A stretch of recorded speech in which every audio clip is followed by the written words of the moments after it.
Monty, do you want to pray for us? Sure. Dear Heavenly Father, Lord, we just thank you so much for this day. Lord, we thank you for all your many blessings. And Lord, we just ask that you be with us today as we conduct the county's business, and we do it in a respectful way. And Lord, just keep us ever mindful of being in your will. Lord, we just continue to pray for all of our tornado survivors, our first responders. We just keep them safe, Lord. And we just pray all these things in the name of your Son, Jesus Christ. Amen. Amen. Pledge allegiance to the flag of the United States of America and to the republic for which it stands, one nation, under God, indivisible, with liberty and justice for all. All right, we'll go ahead and call Marshall County Fiscal Court to order July 19th, 2022. We're going to go ahead and ask on the guest, Mary Ann Medlock from Penny Ryle Ad. Good morning. How are you doing? I'm doing very well, thank you so much. We're going to be discussing the purchase Penny Ryle workforce development. Yes, sir. Before you today is a resolution for the Fiscal Court to consider. The West Kentucky Workforce Board is an entity funded by the U.S. Department of Labor. It's how we receive funds, federal funds down through the state to the local area to be able to assist local businesses, local governments, economic development, school districts, job seekers, to be able to connect and create an environment for positive policies for workforce development. We serve the 17 counties of the Purchase and Penny Ryle areas. For years, I worked for the Purchase Area Development District until I went to work for the West Kentucky Workforce Board in 2017. The Penny Ryle Area Development District is our fiscal agent. And the Purchase Area Development District serves as our subcontractor to provide job seeker services at the Kentucky Career Centers in all of our counties. So before you today is a resolution that will allow us to move forward for the next few years. The fiscal courts actually come together, each of our judges, and creates an interlocal agreement, agency agreement, to create the West Kentucky Workforce Board. So each of our fiscal courts are considering this resolution. After your consideration, next week, Judge, I'll be coming to you to sign the interlocal agency agreements. That way we can file with your county court clerk and move forward for the next 2 years. Okay, well, great. I'm going to go ahead and read the interlocal cooperation agreement that Mary Ann was talking about. If we can get, if there's not any discussion, if we can get action on the interlocal cooperation agreement, that way when she comes to me next week, if the court wants to go into this agreement, I can sign it. So moved. Second. All those in favor say aye. Aye. Any opposed? Motion carries. So this is a resolution, Marshall County Fiscal Court, a resolution authorizing the County Judge Executive Kevin Neal on behalf of the Marshall County Fiscal Court to enter into a consortium interlocal agreement pursuant to KRS 62210, bringing together Ballard, Callaway, Caldwell, Carlisle, Christian, Crittenden, Fulton, Graves, Hickman, Hopkins, Livingston, Lyon, Marshall, McCracken, Muhlenberg, Todd, and Trigg counties in Kentucky for the purpose of establishing the Purchase Penny Ryle Workforce Consortium to administer employment and training programs in accordance with the Workforce Innovation and Opportunity Act.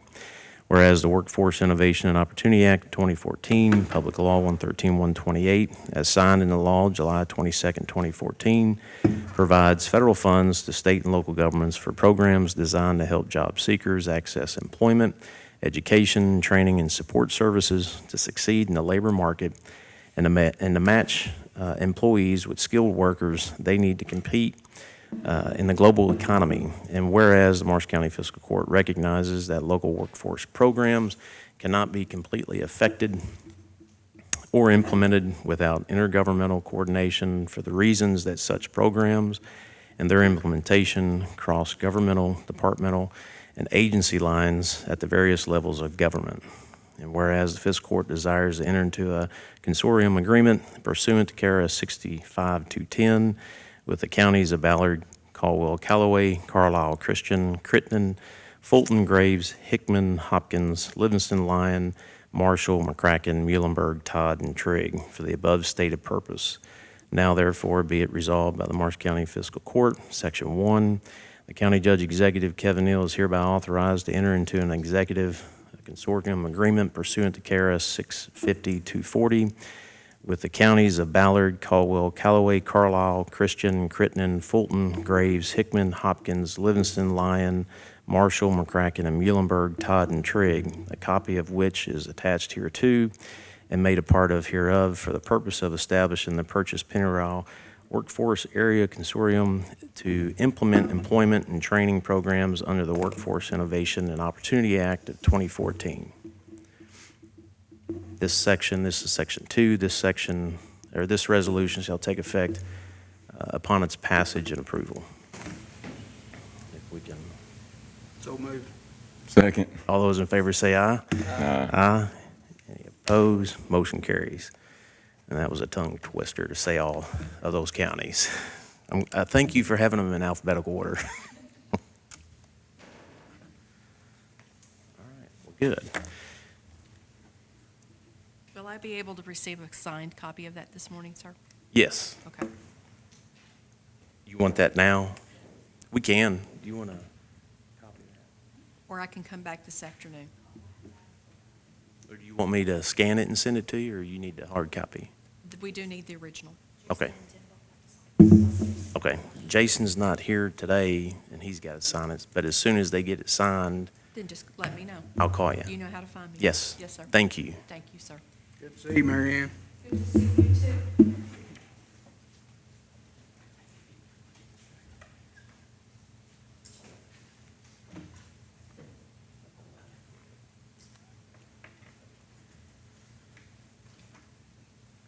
Okay, next under guest, item B, Laurel. Laurel's, we've got a long list this morning. Laurel's got to be somewhere else, so. Yes. Well, I already used up my one joke today of appearing in court in stripes, so, let's make it this the only time. Okay, so, before the court, I think are some mutual aid contracts. This is still from the tornado. These are the last few. What I'd like to perhaps ask is if we have any others that trickle in, like some departments have been, some fire departments that assisted were a little slow in, us identifying that they assisted Marshall County because they may have thought they were assisting Graves County, and then as their claims have been denied through Graves County or other counties, they're realizing, oh, they were actually in Marshall County, so then it's coming to us for reimbursement. So some of them were just now, we've been slow to identify that they actually assisted Marshall County. So if there are any other future mutual aid contracts, because we're under a severe timeline to get these into FEMA, if I could ask that the fiscal court approve the judge signing those without each one of those mutual aid contracts coming before the court, if that's something we could do in the interest of not calling special meetings to approve a certain fire department mutual aid contract. Yeah, because the language is standard. Right, And yes. I think the motion can say specifically mutual aid for the tornado disaster. Okay, yes, yeah. So I think, before we move on, if we could do that resolution to protect the documentation in the contract? So we have three We have- yeah, you before have us 3, today, and you may have up to 3 more. 3 more. So Boyd, Livingston, and Pike County are before us today. So Okay. if we can get a motion to, Do you want to just have one motion with all that? For any, All right. So I move that we approve the 3 mutual aid agreements with Boyd, Livingston, and Pike County, and give the authority to the county judge executive to sign any other mutual aid agreements that need to be executed between parties related to the December the 10th tornado. thank you. all those in favor say aye. Aye. Aye. Any opposed? Motion carries. If that ain't good enough, I don't know what is. I mean, Yeah. Don't worry. Jason surely would be proud of Yeah, that, right, don't you yeah. think? NRCS is the next topic. This is the debris that's in the streams. The good news is it's 100% federal. Bad news is if we don't get it picked up by our deadline in October, we don't get the money. There is no extension. There's nothing that can be done. The By complicating. when? Tell me. It's in October. I Okay. can't remember the exact date, but I'm just going to tell myself it's October 1st so that we for sure make the deadline. The bad news is we can't enter into any contracts until they give us the scope of work, and they haven't given us the scope of work. So, similar, I would like to put out the RFP, which I think the Fiscal Court has already approved, but I'm just reminding you again, like, we're going to have an RFP and probably a quick turnaround on that RFP, because we have to include the scope of work language, but NRCS hasn't given us the scope of work language. Well, there shouldn't be much water in any of those streams right now, considering that we hadn't had any rain, so.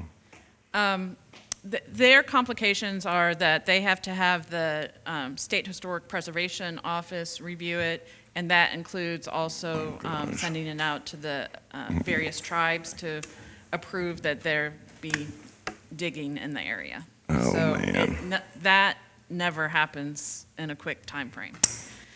And do they know the deadline is October? They don't, Care? right. It's not their flooding. It doesn't, are we going to pay their workers overtime to review it? We don't have that mechanism to.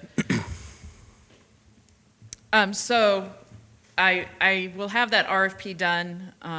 It's a standard one that we're going to use, but when we come time to do that kind of scoring of that RFP selection, we may have a quick turnaround or a special meeting to approve that one, just because we have rumored 19 sites. That's a lot of sites, and some of them are going to be pretty major. So while other counties you may hear like, oh, well, we can get all that work done in a week, I don't think, unless we award it to 19 contractors, I don't think we're going to get our 19 sites done in a week. No. So we'll have a quick turnaround from once we get the scope of work to the work being completed.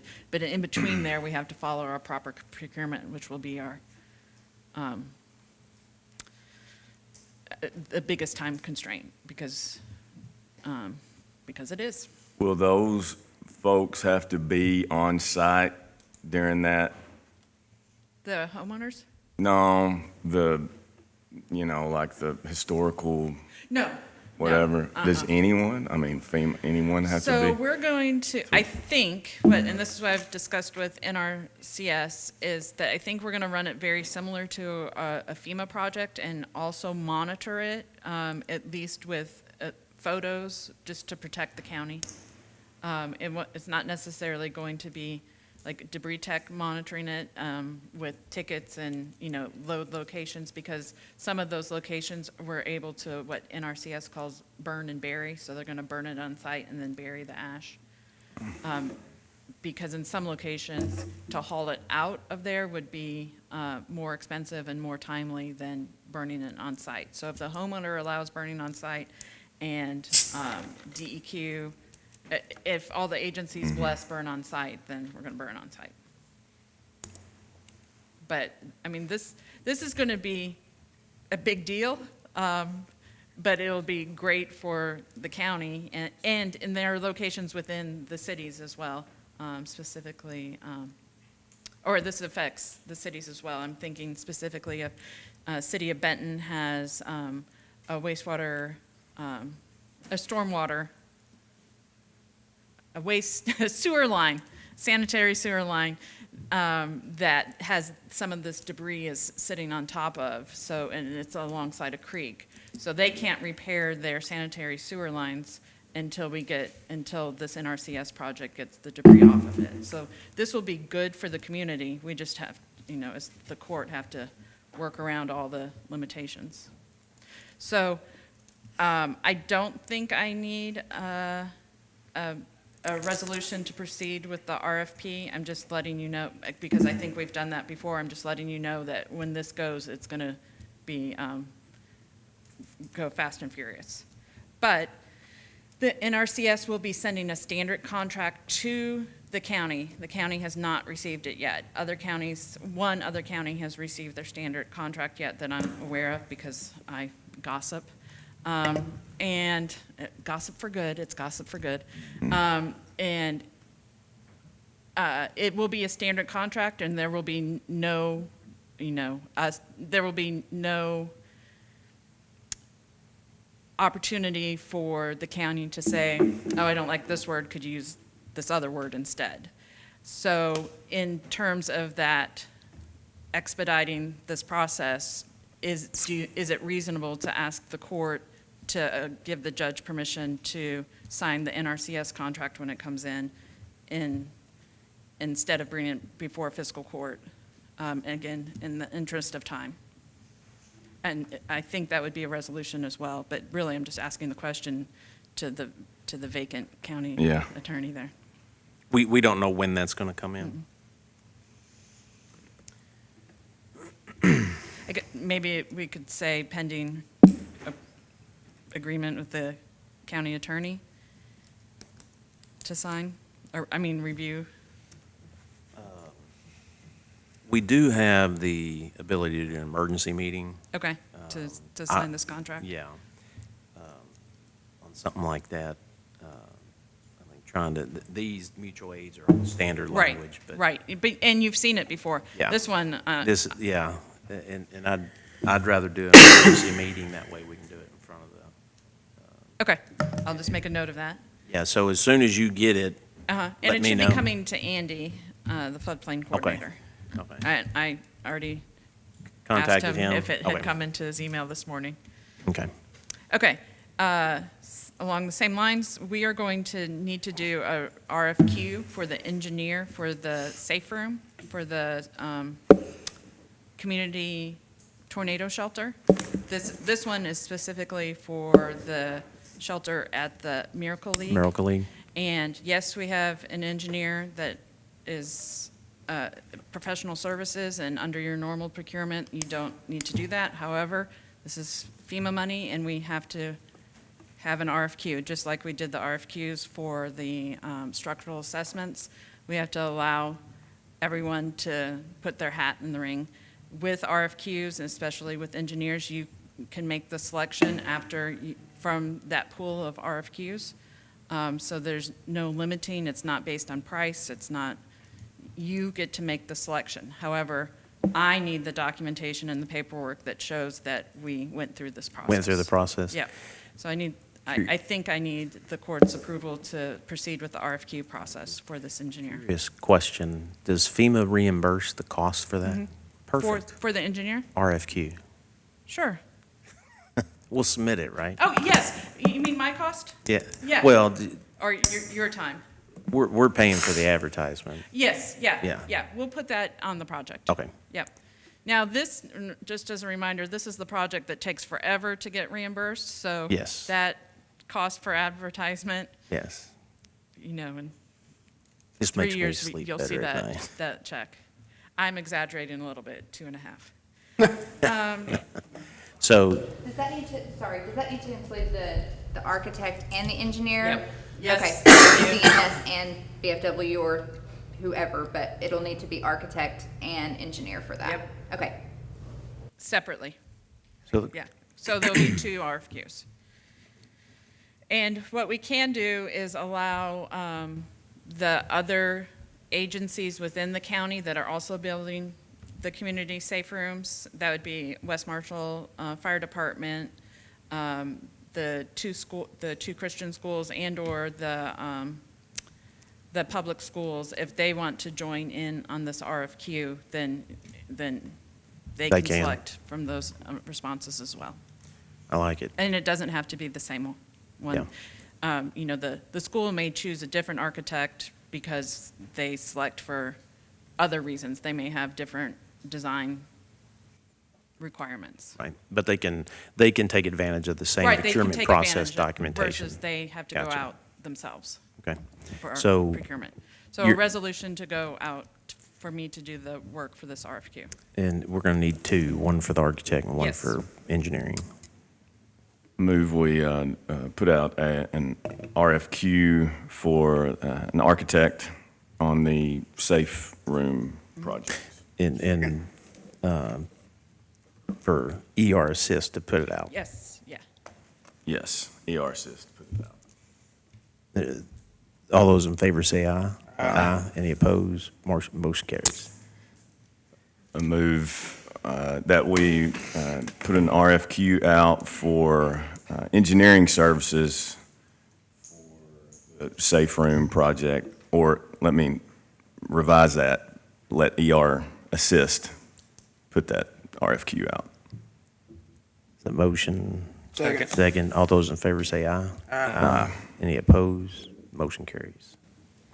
Okay, the last item that I have, and then any questions about any projects that we have going on, but the last item I have on my list is, I don't think I got a clear understanding of, did we have an official resolution from the fiscal court allowing the line of credit to be used for the community safe rooms that are being, that the applicants are the schools, the two private schools, or or the West Marshall Fire Station?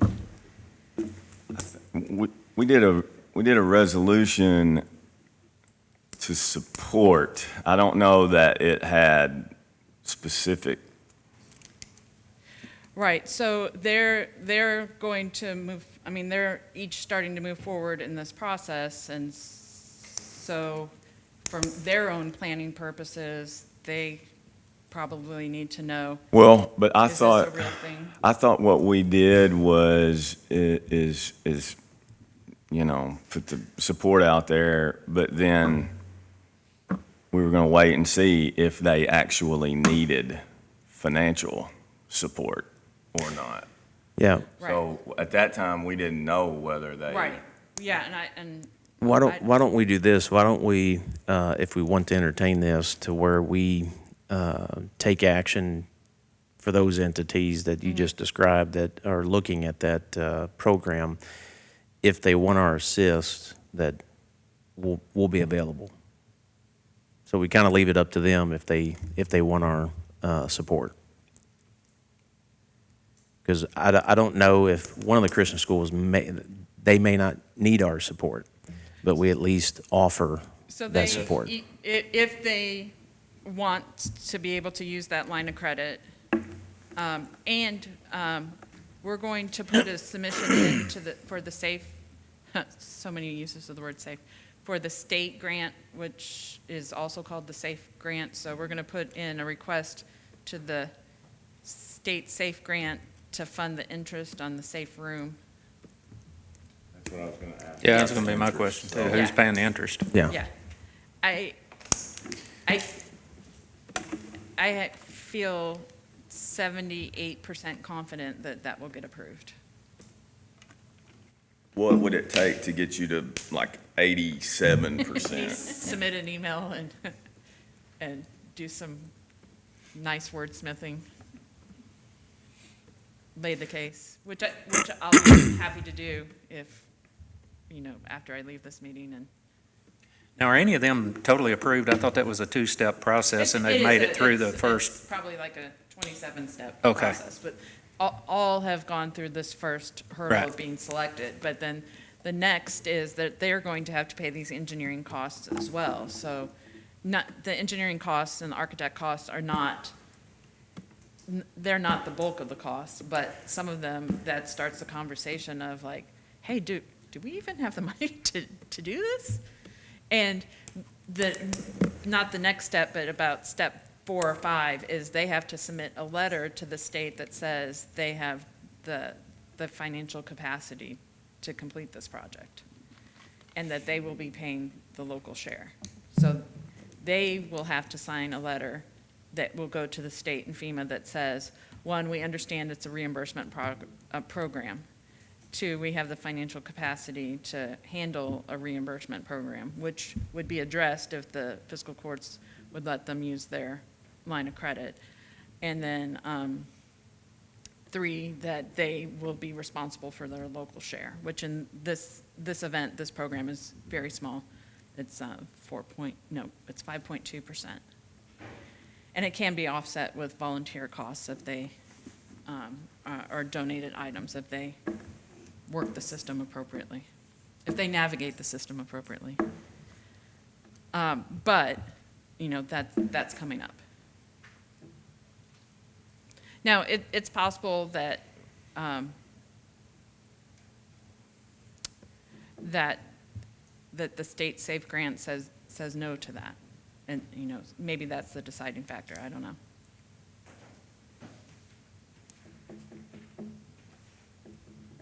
But what I'm hearing is I should send the email inquiring. Well, Well, we had discussion, and I think the court's concern is the interest. Right, yeah. And we kind of, I don't know, we definitely don't know a timeline. I think it's fair to say within 3 years. Right, Would be a yes. reasonable timeline. Yes. Potential interest, I mean, we can come up with a number roughly as far as how Right. much interest could be borne Right. to the court. So I don't think you'll be floating anything for 3 years. It's just the whole program takes 3 years. A big bulk of that is that environmental review time. Yeah, So you don't, once you spend the money, in theory, you submit the canceled check to Division of Emergency, the state, and then they turn it around within, they say, well, they say it's a low number of days or weeks, but it could, it could be anywhere from 3 weeks to 6 months is what so you may float that for 8 months because you issue the check, you have to get the canceled check. which is, in general, I guess all those are not the same size of a project. Right, yeah, it True. depended on the square footage that that was determined by the number of citizens within a certain walking or driving distance. But in general, if all of those, now the school would not be involved in that. We're only talking about, Not the public school, yeah, I think Right, they're okay. able to, yeah, at least I have not had conversations that they would not be able to proceed. yeah, I don't think they're,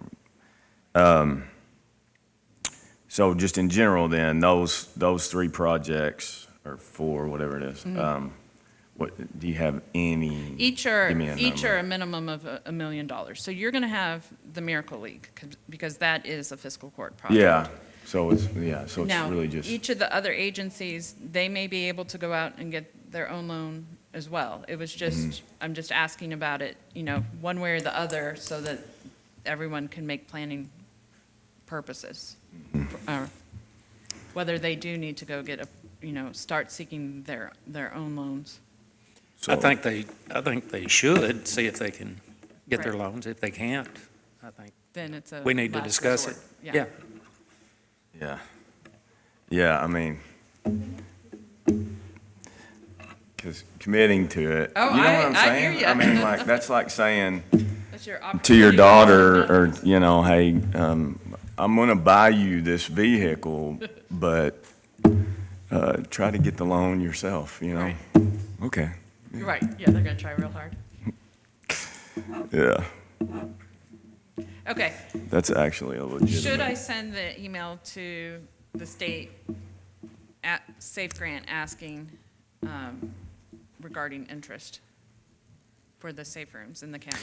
well, I just want to throw this on the table as well. When the tornado first hit, we initially were prepared to use $500,000 of monies that we had on hand to cover us in the preliminary timeframe. I was just talking with Erica. It's about $250 is what we actually had used, and so that was during that 30-day window. Even though I know it moved a little bit, but Yeah, that project's just about to be turned in. Right. Yep. So the intent was, once we were reimbursed, we would move that 250.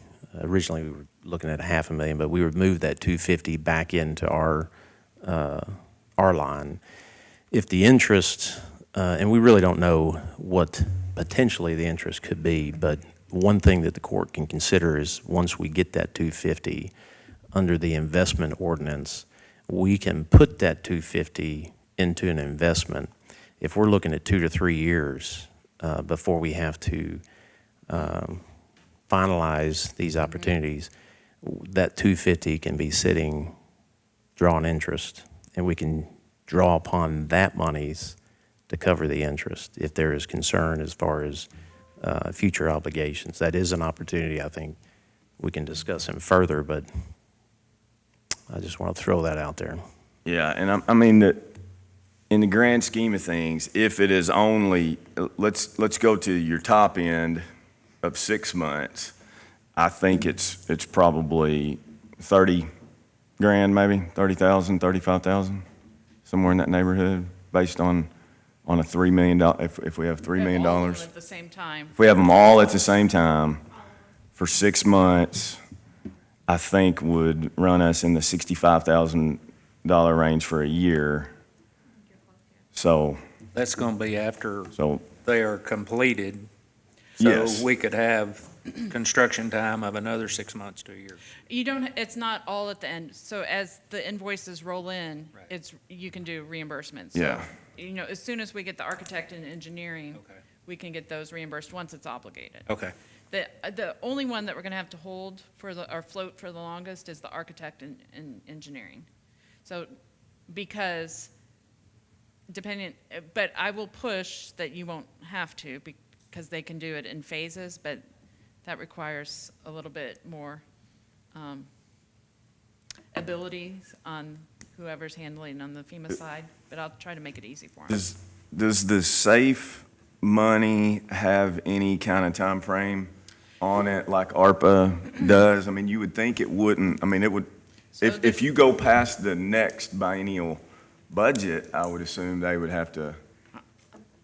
I don't know, know. and maybe Erica has heard anything through the treasurers. So, 2 rumors that, you know, I'll repeat, is that the SAFE has, I heard someone ask the governor a question at the Christmas in July, and they said the SAFE has plenty of money, still has plenty of money. What does plenty mean? I don't know, but if I'm the governor, plenty means a lot. Yeah. It doesn't mean 50,000. So I think there's opportunity for us to seek additional funds through the SAFE. But that we have not been told anything about, we have to pay it back. And some of, you know, the SAFE, some of it is grants and some of it is loans. And I don't think they even know which are grants or which are loans right now, because it won't be until all the FEMA projects are finalized.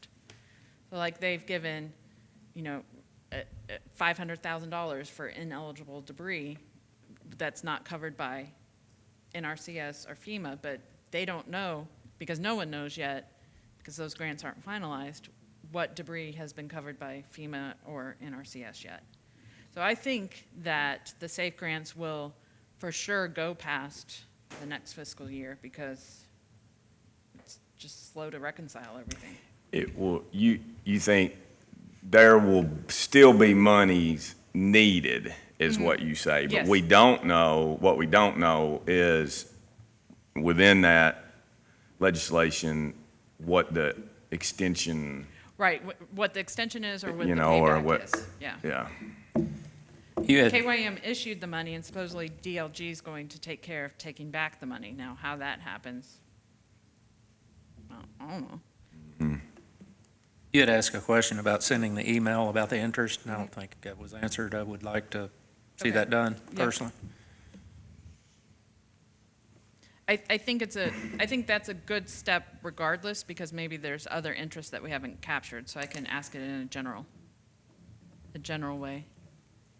Well, money, and just, I'm just going off experience here. Right. Monies have been set out. Yep, All the counties are submitting projects. We'll just call it projects. yep, opportunities are on the table. Our community, obviously, we see an opportunity. So if, God forbid, we ever have another disaster like this, we have some form of some shelters that folks can get into. We know to do our due diligence, but I think at the same time, in the forefront, when the monies are available, those who get their projects in, Correct. let's be mindful not to leave it up to the General Assembly. Once the money, Right. that cycle comes back and they have to, We this will be better forgotten to ask about. for it now, not 6 months from now, or a year Absolutely. from now, or. yeah, and we've got, I totally understand our concern for the interest, but at the same time, we do have opportunities on our end to put in some safe measures to cover that. Yeah. But the reward for our community to have, This infrastructure, this safety. yes, and they're being opened up for the community, Correct. so. Yeah. And just the overall anxiety is lowered. Yeah, and my question really wasn't anything Sure. to make me feel more comfortable Sure. with doing it, because I'm comfortable with that. But it's just something I think that would be good to know from DLG or whoever, the LRC could tell us, did you put any type of language in there if it goes past your budget, what's going to happen with leftover? You know what I mean? If they put 300 million in that, and 2 years from now, it's the new budget, are they going to leave that in there? Does that make sense? You're talking about the General Assembly? Yes, I'm talking about the state, yes. Yeah. Am I wrong? Why am I thinking 2 years? It is 2 years. Yeah, they were It's a talking about biennial. 2 years. Yes. Yeah. So I'm not going to hold my breath beyond Right. 2 years. Yeah, I get it. I just, you've got so many factors involved there. We're talking about an elected body that can totally change, and a new disaster can pop up. Right. I mean, Right. there's so And many not the- things. The most important thing. Yeah.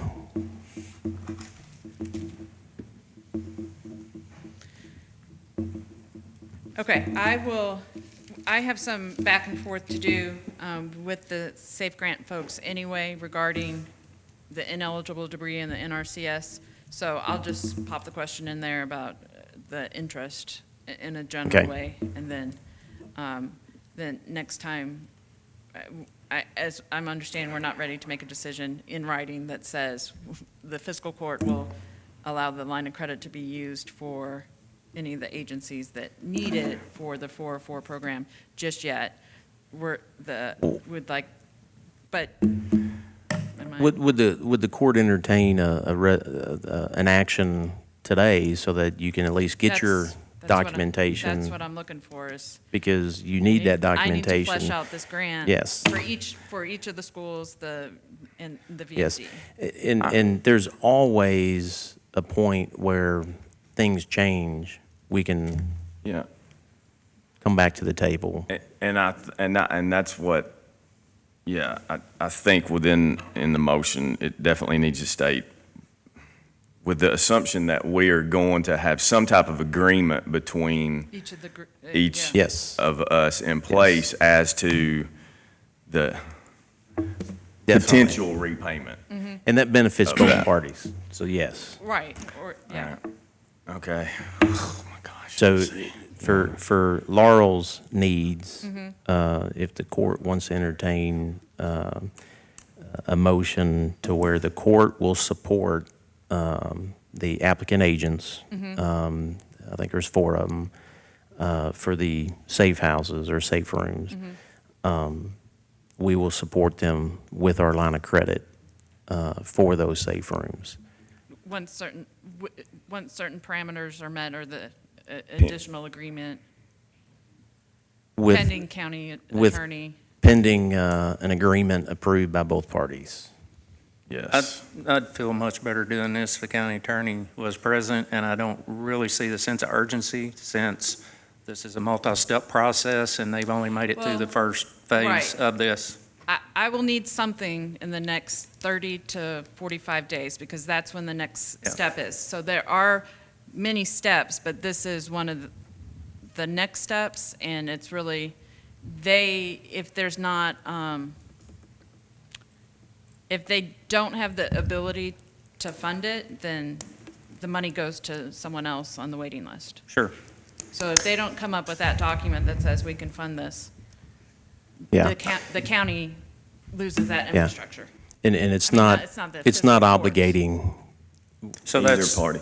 30 It's- days from now? I'll have to check. It's like, I think it's just after Labor Day. I have to get that, Yeah, that next set. I would rather table this till we can discuss this with the county attorney. Well, I'm going to put the motion as discussed on the floor. And your motion at the end of it had pending Pending. approval of an agreement between Both parties. both parties. Correct.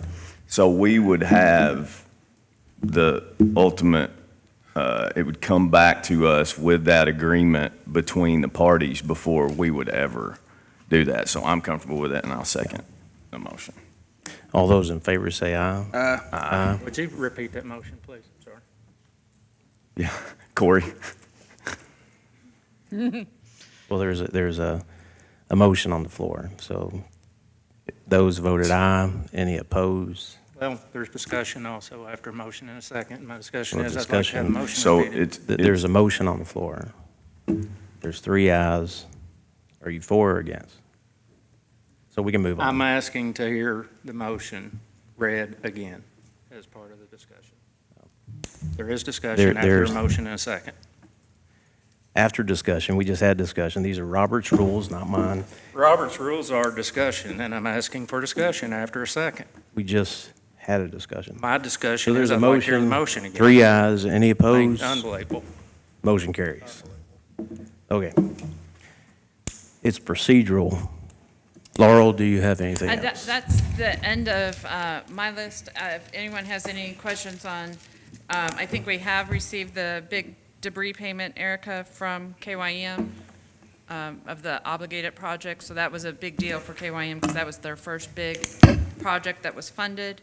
And then we have several rolling in. So we did have, did we get the signed contract in for the revised contract 4630?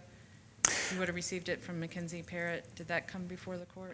The one I received had the 497, the revised to 460, I think Oh, the was KYTC. sent to Kyle. Yeah. So Yeah, Kyle's okay. reviewing that, so I've yet to see that from Sandra.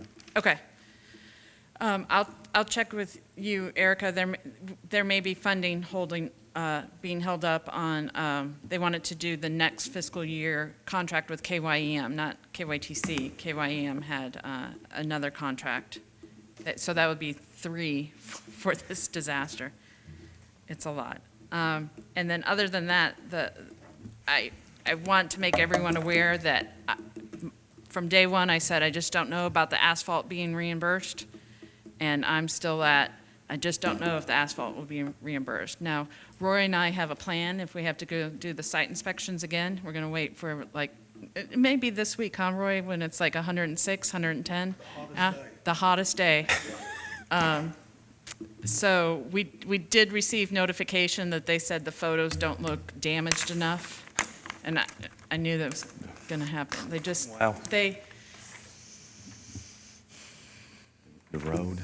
And is that something that CARES, or the Yeah, SAFE so funds? the state SAFE grant, we did have a line item. When we discussed with them, they weren't going to approve that line item at that time because they said, wait and see whether FEMA will pay for it or not.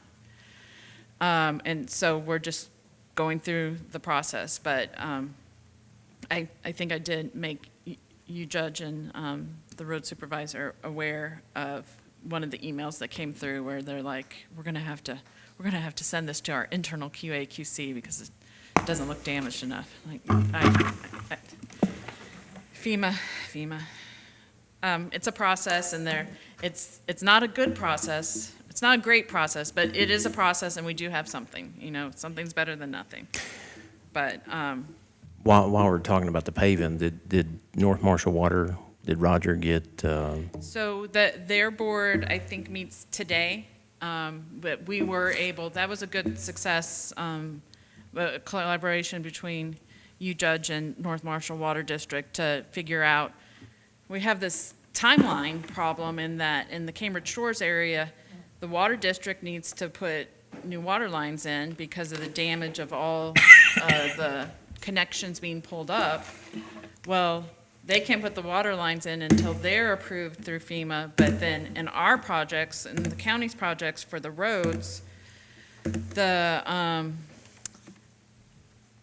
we're under a timeline to get that asphalt in possibly this year. So we can't put the asphalt in our timeline, and then the water lines come up immediately after the asphalt's down. So our solution, I mean, it would just We be a know waste that, of money. You put brand-new asphalt down, and then here comes the water department, tearing the road up. So I was able, it took about 6 emails, but I was able to explain that, just it's a waste of $1 million or more. To explain that to the Safe Grant folks, and then they did allow North Marshall Water District to be their own applicant. So they're going to fast track the water repairs using Safe Grant money, and then what's not paid by FEMA will be covered by the Safe Grant. So I think that's good. It helps their, Judge help me, rate user, it helps keep them out of having to go to go through PSC, yeah. Right. Yeah. So that was a It's a huge. it was a big problem, and it ended up being a big win. And it was just, the relationship between North Marshall and Judge, and I just happened to be Yeah. in the hallway and said, I'm inviting myself to this meeting. And anyway, so it's hopefully Good. will be very good for that area to get the water lines repaired appropriately without having to wait for FEMA's approval, and hopefully it will just turn out to be a loan, meaning FEMA approves it, and then North Marshall Water District can pay it back to the Safe Grant. But if FEMA doesn't approve it, then it'll be covered by the state Safe Grant.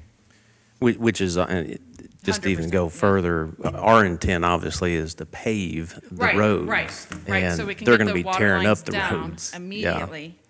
And then they already have the design, and I think they're going out for bid shortly. Yeah. So they will get the water lines down, and then we can asphalt, and then no one has to tear up the fresh asphalt. Perfect.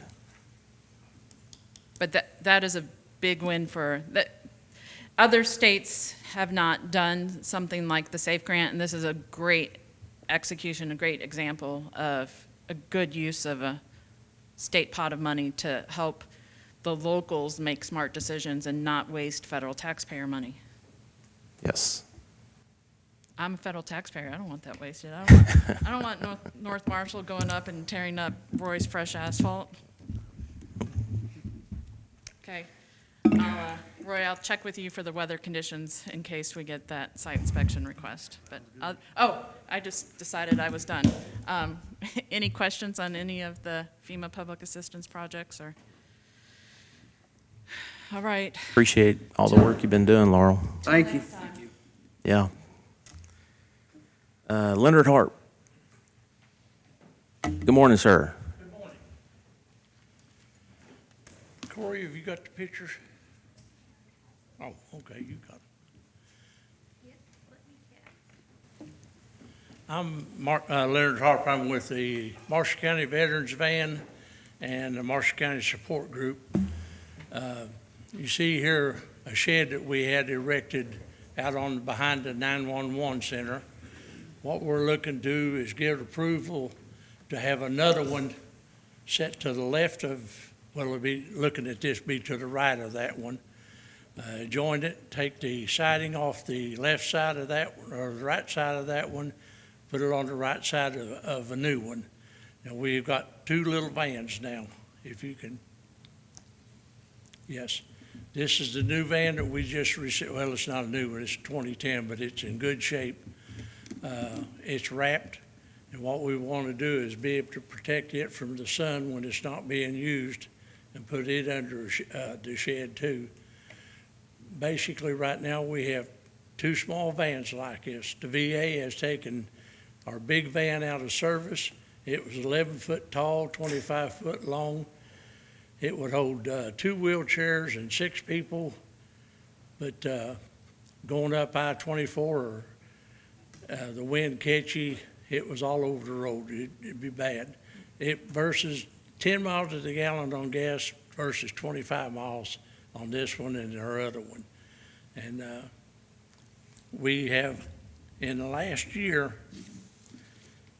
I guess because of gas prices and everything, an update on 2021, we made 2,002 trips to Marion, Paducah VA, Mayfield VA, different doctors in Paducah, Marshall, Graves, Callaway, Hopkins County, Nashville, Clarksville, and different places. We logged 700 hours of driving time of 11 drivers that I have. We logged 22,949 miles last year. This year, as of end of June, we have made 93 trips, 482 hours behind the wheel, and 13,136 miles so far this year. But we'd like to try to keep the sun from cracking the wrap on this, and also like our new one. The little one we got, this one here was given to us by the VA. In case all of you don't know, the VA pays all upkeep on them. Tires, gas, wipers, everything. The county or the support group is not out a dime other than we do the driving for free. Volunteer, in the middle of volunteer is free driving. We don't get paid a dime for doing this. We do this out of volunteer services. We have approximately 6,000 vets in Marshall County. And right now, my clientele of people is right at about 60 that we deliver. March, April, May of this year, we made 24 trips. March, we had 2,940 miles. April, we had 2,808 miles.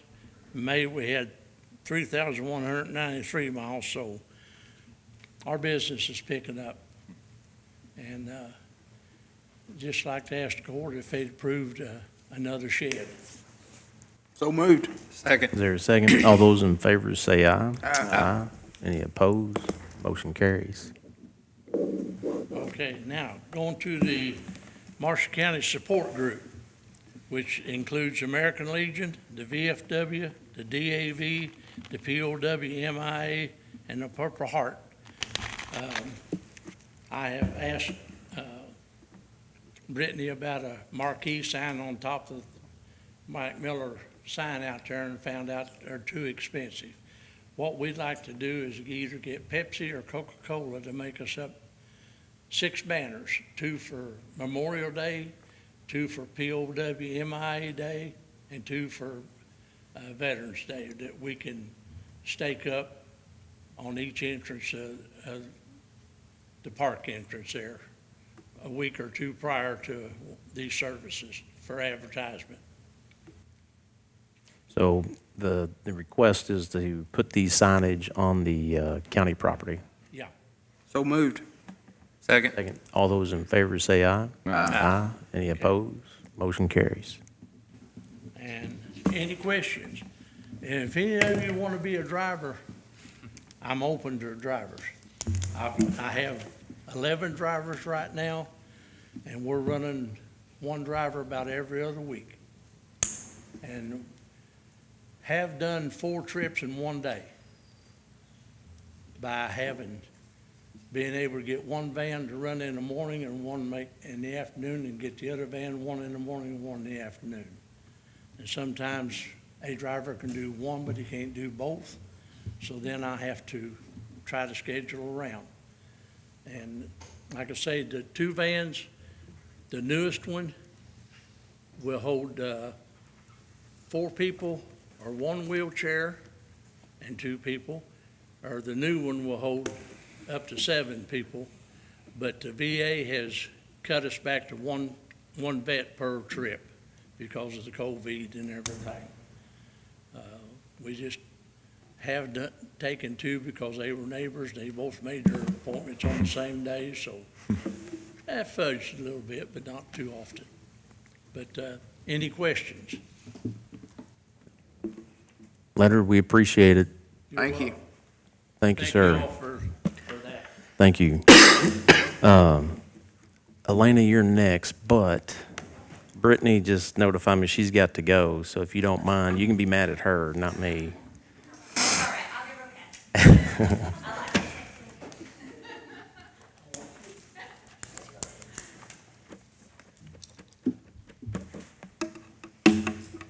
Okay, Okay, I'm assuming that y'all have, I We've haven't got- seen anything. so- we've got 2 bids. Okay,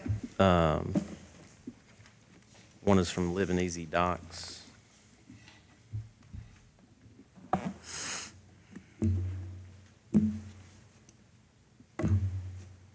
Living Easy Doc. Do you want to take a look at these real quick? That way. it meets everything.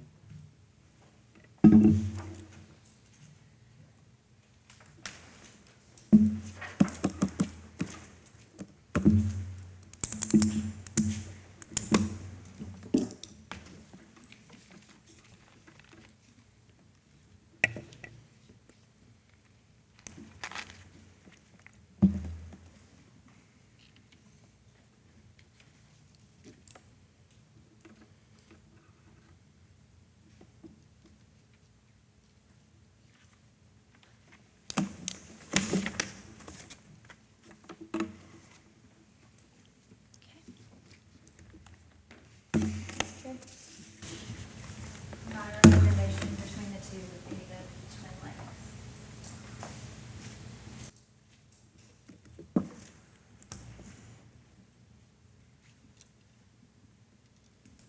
Twin Lakes is 41,600, and Living Easy Docs 34,000.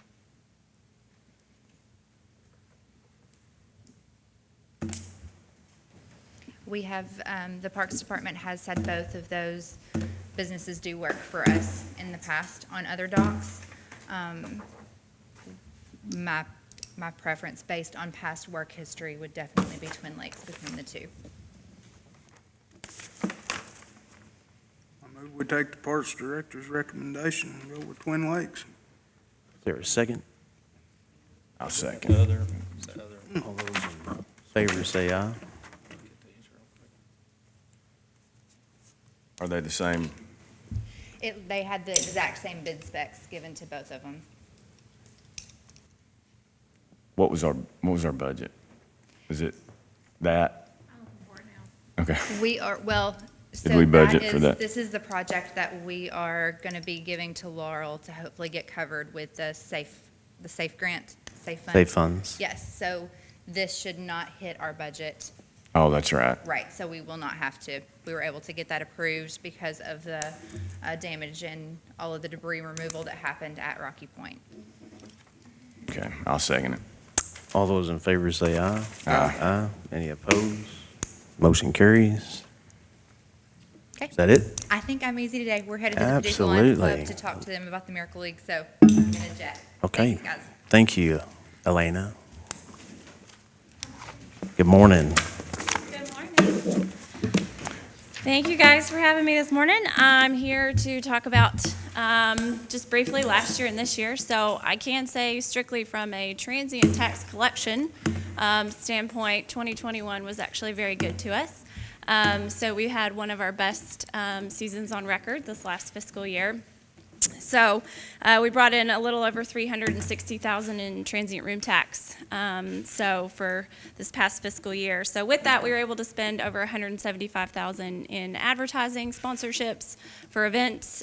We attended several trade and travel shows across the country, just trying to get our name out there. So I'm here today to sort of present our upcoming budget, what we expect to see for fiscal year 2022-2023. So we did have a projected rollover, which we've come a long way since a couple years ago. We were basically would have to take out a line of credit to hold us over until we got to those summer months. And now we're actually in a position where we can start putting some money aside to save up for a tourism development project. So that's exciting. So we do have a projected rollover of $200,000. We're estimating $350,000 in transient tax for this fiscal year. We have other income, which is advertising. We have our matching funds program through the state, our travel marketing incentive program. There's also some grants that are going to be available to us. So we have about $71,125 in other income projected. So total revenue right now is $621,125. So, and then under that, you have your expense line items. You will see the operational reserves, projects and development, $170,000.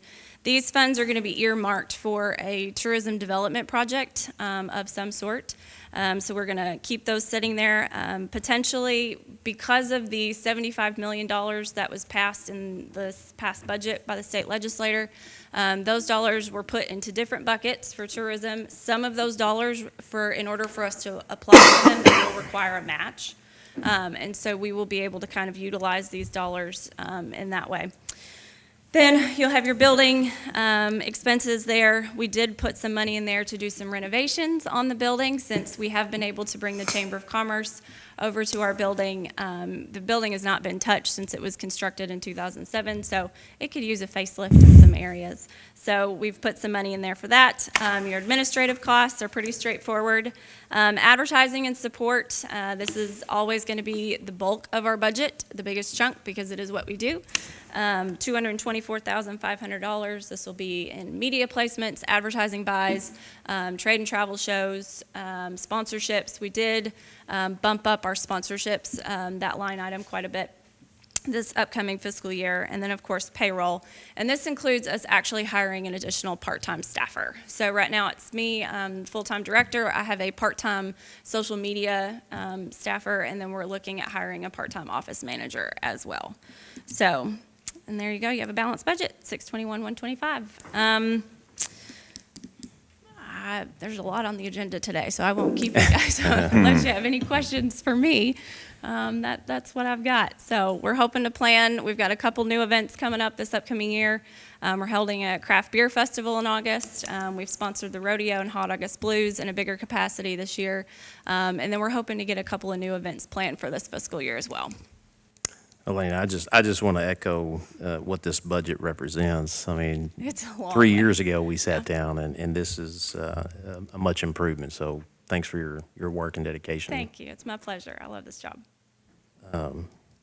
As far as the court, the tourism presents their budget, and we entertain to approve it. So moved. Second. All those in favor say aye. Aye. Any opposed? Motion carries.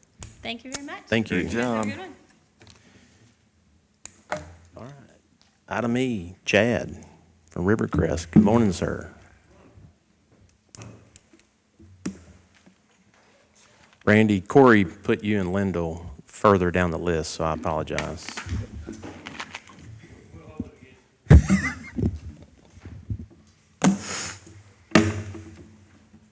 Good morning.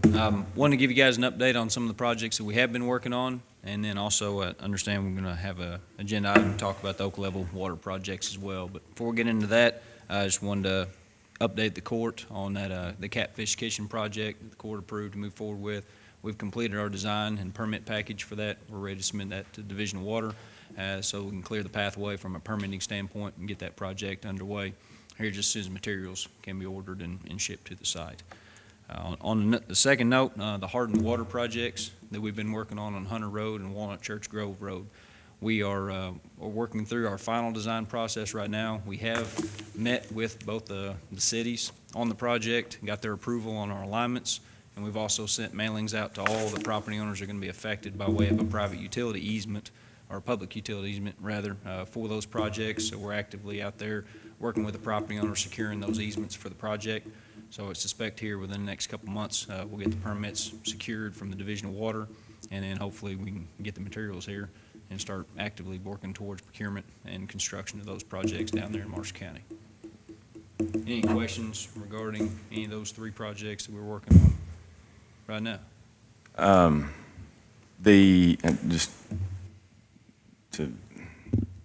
That is one of our ARPA Yes. projects, correct? Okay. Correct. But that is not one that is like Calvert where they requested the Correct. city? That is correct. Yeah, the cities down there, they have They're not not involved. requested any funds through Okay. ARPA or through the KIA funding for the Hunter Road or Walnut Church Grove projects. Okay. Calvert did for their PB Cloud Road project, and the county did for the Oak Level water projects as well. Okay. So I'll wait with my questions on Calvert until you get to the West Marshall, I guess. All right. Very good. Okay, that was my update on those projects, so I'm ready to move into the Oak Level project discussion. And you want me to start with a little bit of history? And Yes, kinda please. Work to where we developed our proposal here before the court today. Going back a few years, I think Rivercrest started working with the county in this area back in 2016, doing some evaluations of the area out here west of town and looking at hydraulics and understanding there's a need out there to get water to unserved residents on the west side of Benton and west side of the county in that area west of the Parkway. So during that time, we did some preliminary modeling work. We met with the court a few times over that time, followed it up in 2017 and 18, did some actual field evaluations out there, measuring pressures, just looking at ways to get that water tower in service that was built and constructed out there a little over 10 years ago. And then moving forward, you know, we worked with the city of Benton and the county both to review the areas. We talked with them about potential for serving these areas, potential for, you know, improvements that may be necessary at their water plant. Talked with our operations staff and just kind of, you know, went through all the rounds of touching the parties that be to see what their involvement or what their desire would be to get these folks served and get water out here to this side of the county. The development of that was what we presented to the court last year at a couple meetings. We called them the Oak Level Water System Improvements. I think Corey's got a map up there on there. What I'm presenting today is what we call phase one of those improvements. When we met last year, we were talking about a little bit more in the way of scope, and we're looking at improvements both north and south of Oak Level Highway, Highway 408, out there west of town. This phase one project focuses on the area north of Highway 408 between Simpsonia Highway and 408. And the reason why we focused on that half, at the time when we met last, we were talking about budgets and kind of going towards Monty's discussion there with Calvert City. We broke those up last year in August and September of 21 and looked at the budget and how we could potentially fund the Hardin Water projects, Calvert Water project, and then these Oak Level water system improvements. So this is following up on the discussions that we had back last fall to formalize this design work into a proposal, to present that to the court, to move forward with the design work for the water lines, generally between Simpsonia Highway and Oak Level Highway, and getting water to those residents. The focus of the project will be not only to get water to the unserved, but also to increase the transmission out there to better serve the customers from a redundancy standpoint, keep water flowing in and around that tank that's out there in the Oak Level area, and just provide better water quality and service to those residents out there in that community. The project, you can see there's some bold lines on that map, but just real quick, the area along Simpsonia Highway 348, we've shown some bold lines there. Those are city projects, and my understanding the city of Benton is moving forward with those improvements projects, and that is not included as part of what work on the Oak Level system improvements. It is tied to it, but that's a city-funded project itself. So our projects would be focused south of Simpsonia Highway at this time, the way it's scoped out. So this will be tied, the tower will be tied to Simpsonia Highway and Oak Level? So they're going to be Yes, sir. fed from both? Yes, sir. Currently, the main feed is coming through Oak Level Highway. Right. And the only source of redundancy is there along Lynn Nelson Road. Right. And Ivy Road. There's some smaller interconnects well east of the tank site. So this would actually come out and bring a line down J.B. Copeland Road. That's one of the major interconnects that we're looking at to help create that loop system and get that water circulating all the way around there, through there.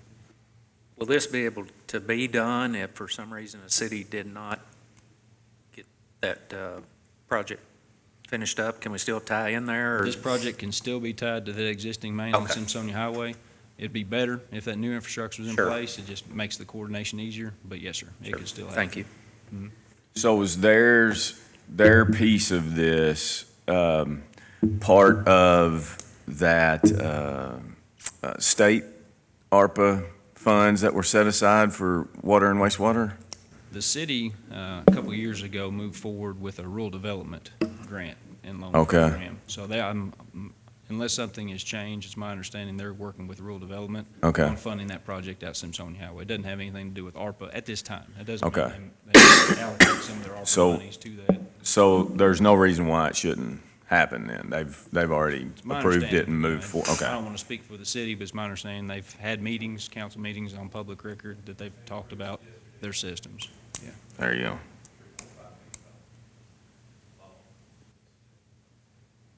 And that's, if I'm color coding here, Mhm. is that color coded specifically their piece of this project, or no? Their piece is the larger lines along Simpsonia Highway, the left side of that map. I can't.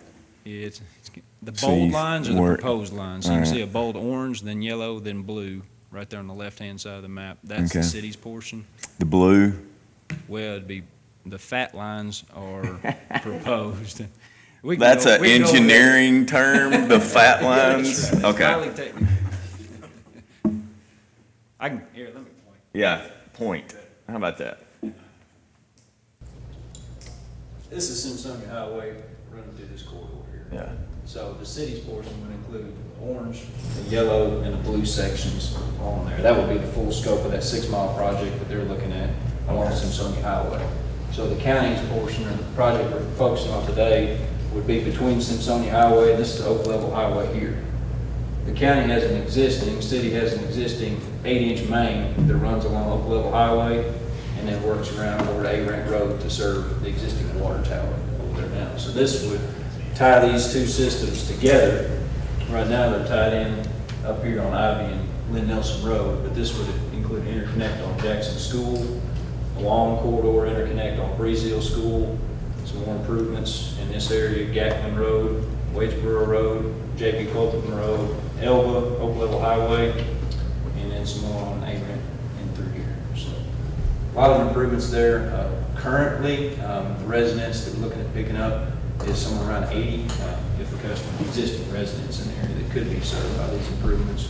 Obviously, with a lot of potential for more in the future in that area off of this existing water tower, sitting right there in that location.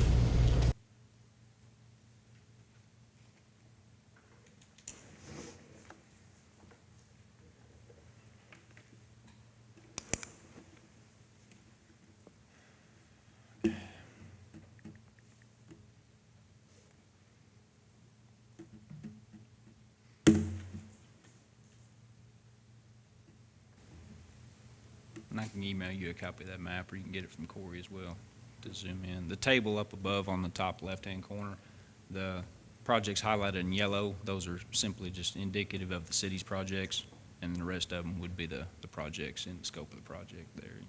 So you estimated, project, water main size, diameter, estimated length, and then potential customers added for each of the projects noted on the map.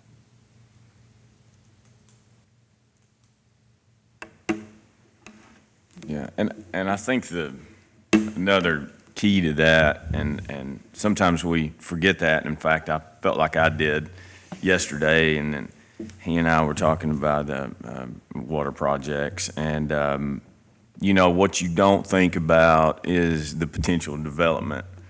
Sure. Because if you currently have a well and it's working, that's one thing, but if you are looking to buy property, you certainly are looking, or I can tell you from my standpoint anyway, those who call us are looking for water. I mean, they do not want to pay $15,000 for a 3/4 of an acre and then have to put another 10 in in a well. I mean, you're already going to have to do septic, you know that. But then the well, I mean, having the access to water out there is huge for potential development in that area. So it's not as easy, I think, to look at that large amount of money sometimes for current and not remember that it's about the development potential too, so, for what it's worth. Makes me feel better to say it out loud.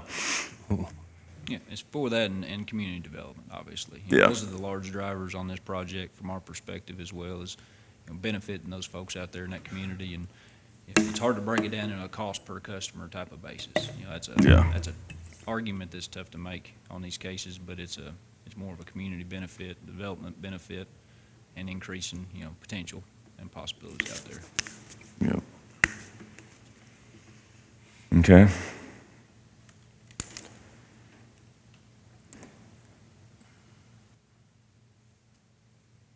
So what's the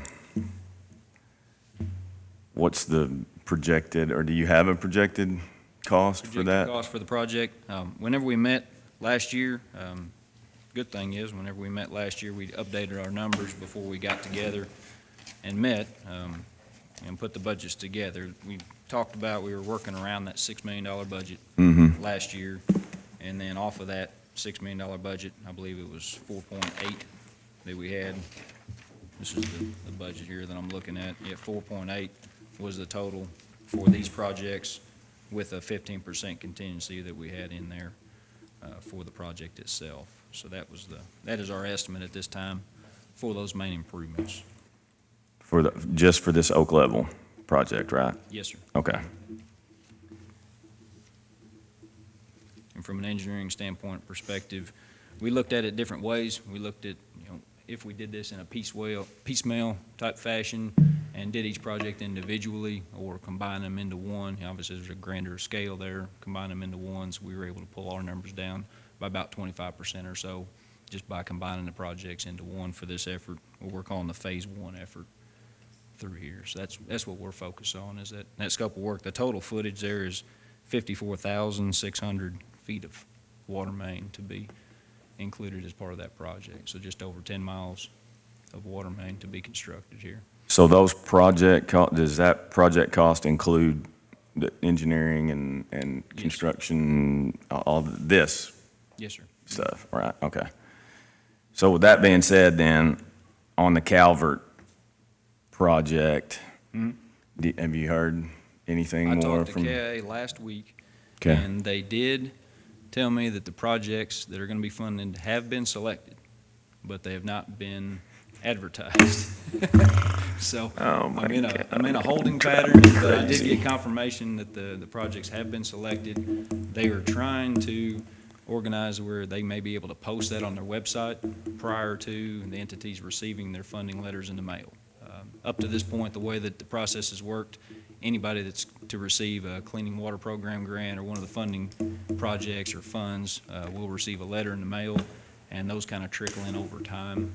I'm working with them and just kind of asking nicely at this point to see if they can get that information out to the different entities to see how they may be funded. The project that was submitted for the county was actually the full scope of this project, and it was that $13+ million project for the projects above or north of Oak Level Highway and south of Oak Level Highway. So the amount of funds requested was much more than what we've got estimated here. And same way with Calvert City, you know, that was actually requested for a little over $700,000, I think, for that total effort on those projects. So, I'm just trying to wrap my head around this as far as the project in my district anyway. Because we are still waiting on KIA, I mean, that is not something that's gonna happen. We're not gonna start that project until we know that KIA is either doing it or not doing it. Well, obviously, we wouldn't be involved in the project if KIA does it. Well, that's up for the course of discussion. Obviously, it could go multiple ways, and I'm not going to try to tell you how to do it. reimbursement agreement, would be one way for the Calvert project to move forward. I think the county has decided whatever the KIA didn't fund, Right. that the county would help out in those funds. So, they could do a reimbursement style where the Calvert project could move forward earlier, and then once the KIA decision comes forward, then there would be a more formal type of agreement of what that reimbursement looks like. Another way to look at it, how we've done in the last few months, really is just waiting to see what funding comes forward before we formalize any of those items and scope of work there. I guess I feel like, if we did it as a reimbursement, then we wouldn't, at this point, we would not, hurt their chances of getting the KIA by No, sir. going ahead and saying, right? Because those decisions have already been made anyway.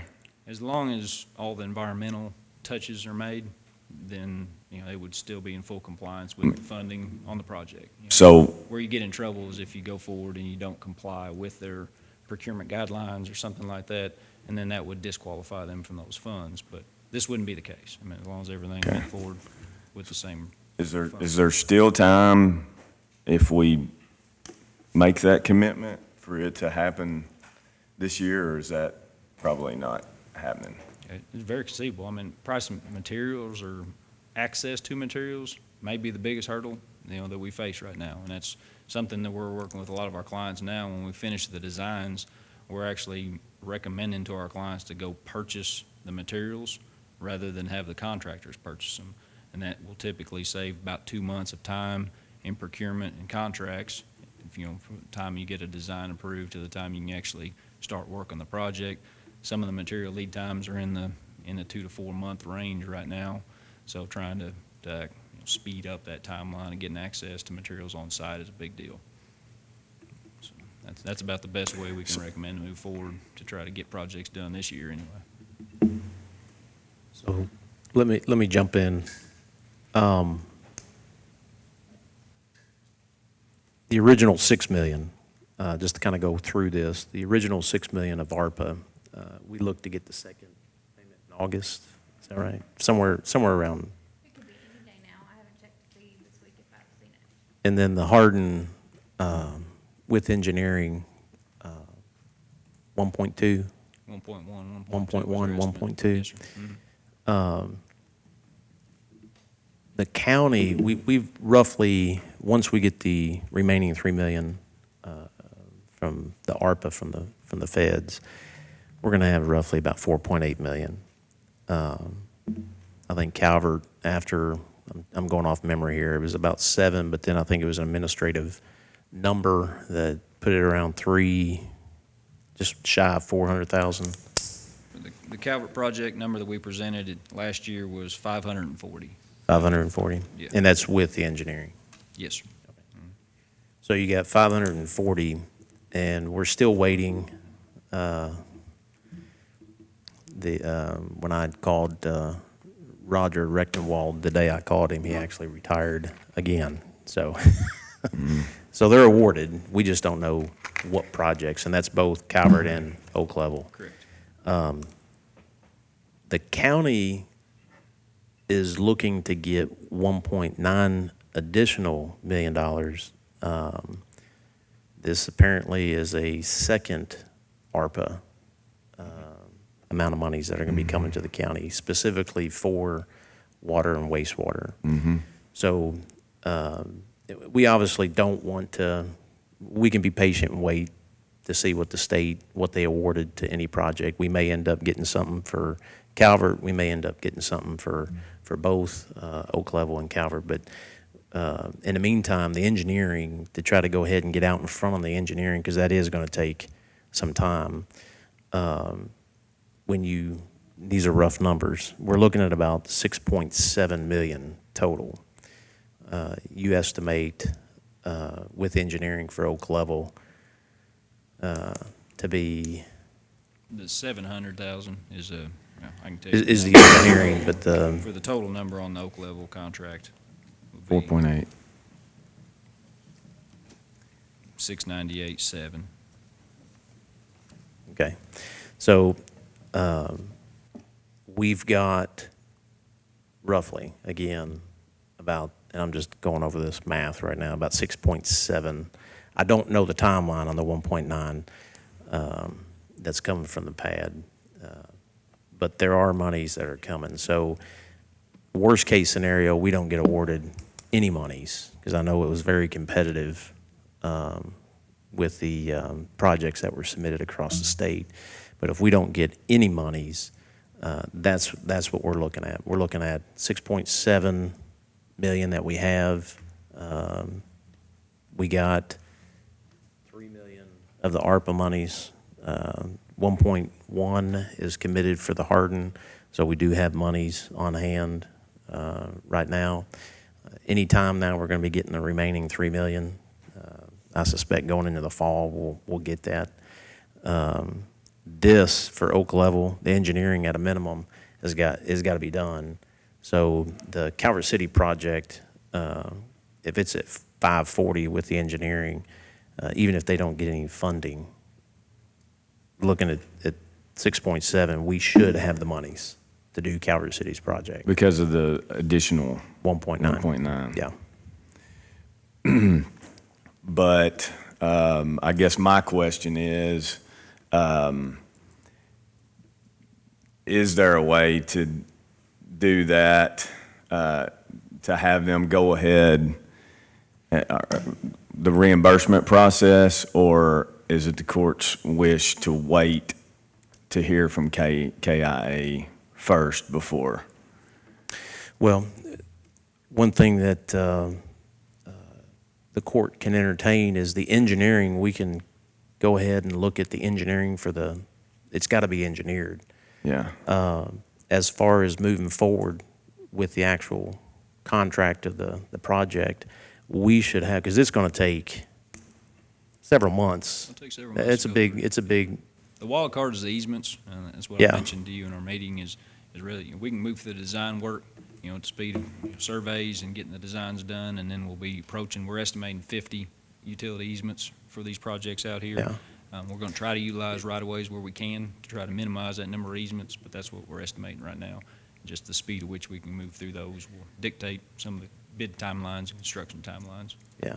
And guess that's we my- should get word on Calvert project and the Oak Level project from the state anytime now.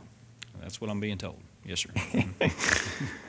Well, I'm, again, I just don't want to. We've kind of, we're just sitting here waiting. It's not going to hurt, I guess, to wait till the next court meeting to see if between now and then it gets that. We're committed to this one way or the other. I just feel like let's Yeah. move forward with and the it, at court- least the engineering. Yeah, this is just the engineering. So the court's already committed to support the Calvert City project. Yeah. The engineering for the Oak Level project is what we're looking at today. And again, the worst case scenario, they don't approve any monies to either one of our projects, then we move forward. Next agenda item would be to go ahead and start doing the Calvert City Okay. project, in my opinion. Yeah. And then, because the Oak Level project is a big project. Yes, sir. And as we get to, and we'll have a final number on my rough 6.7, but we should be able to get to the Oak Level project to make that 6.7 fit both what we've already committed to with Calvert and the Oak Level project. I hope we get word from, and I expect it to come anytime. There's a lot of communications going out. There's tons of monies at the federal level, Right. broadband monies. I mean, there's so much coming down the pipe. And unfortunately, instead of sitting and waiting, this is a good opportunity to go ahead and get them started on the engineering. Yeah.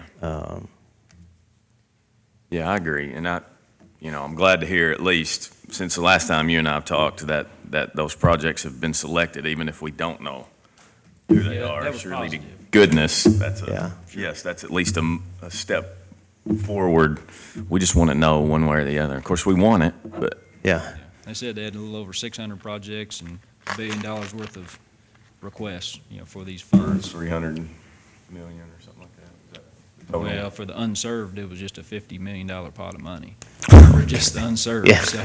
yeah. It was, Yeah. in the grand scheme of things, it's a small number, but, for Marshall County, I mean, it'd be a, significant Yep. shot in the arm to help out with any of these projects, so. I'm just proud that we committed the 6 million that we got to Yeah. water projects. And that KIA money is not included in the 1.9. None of these. None of None of that. these, no. So it would just be on top of On that top of- to give us more ability to Yes. do something, so. In the 1.9, James from the pad, I specifically asked, and it is specific for water and sewer, Yeah, so. okay. All right.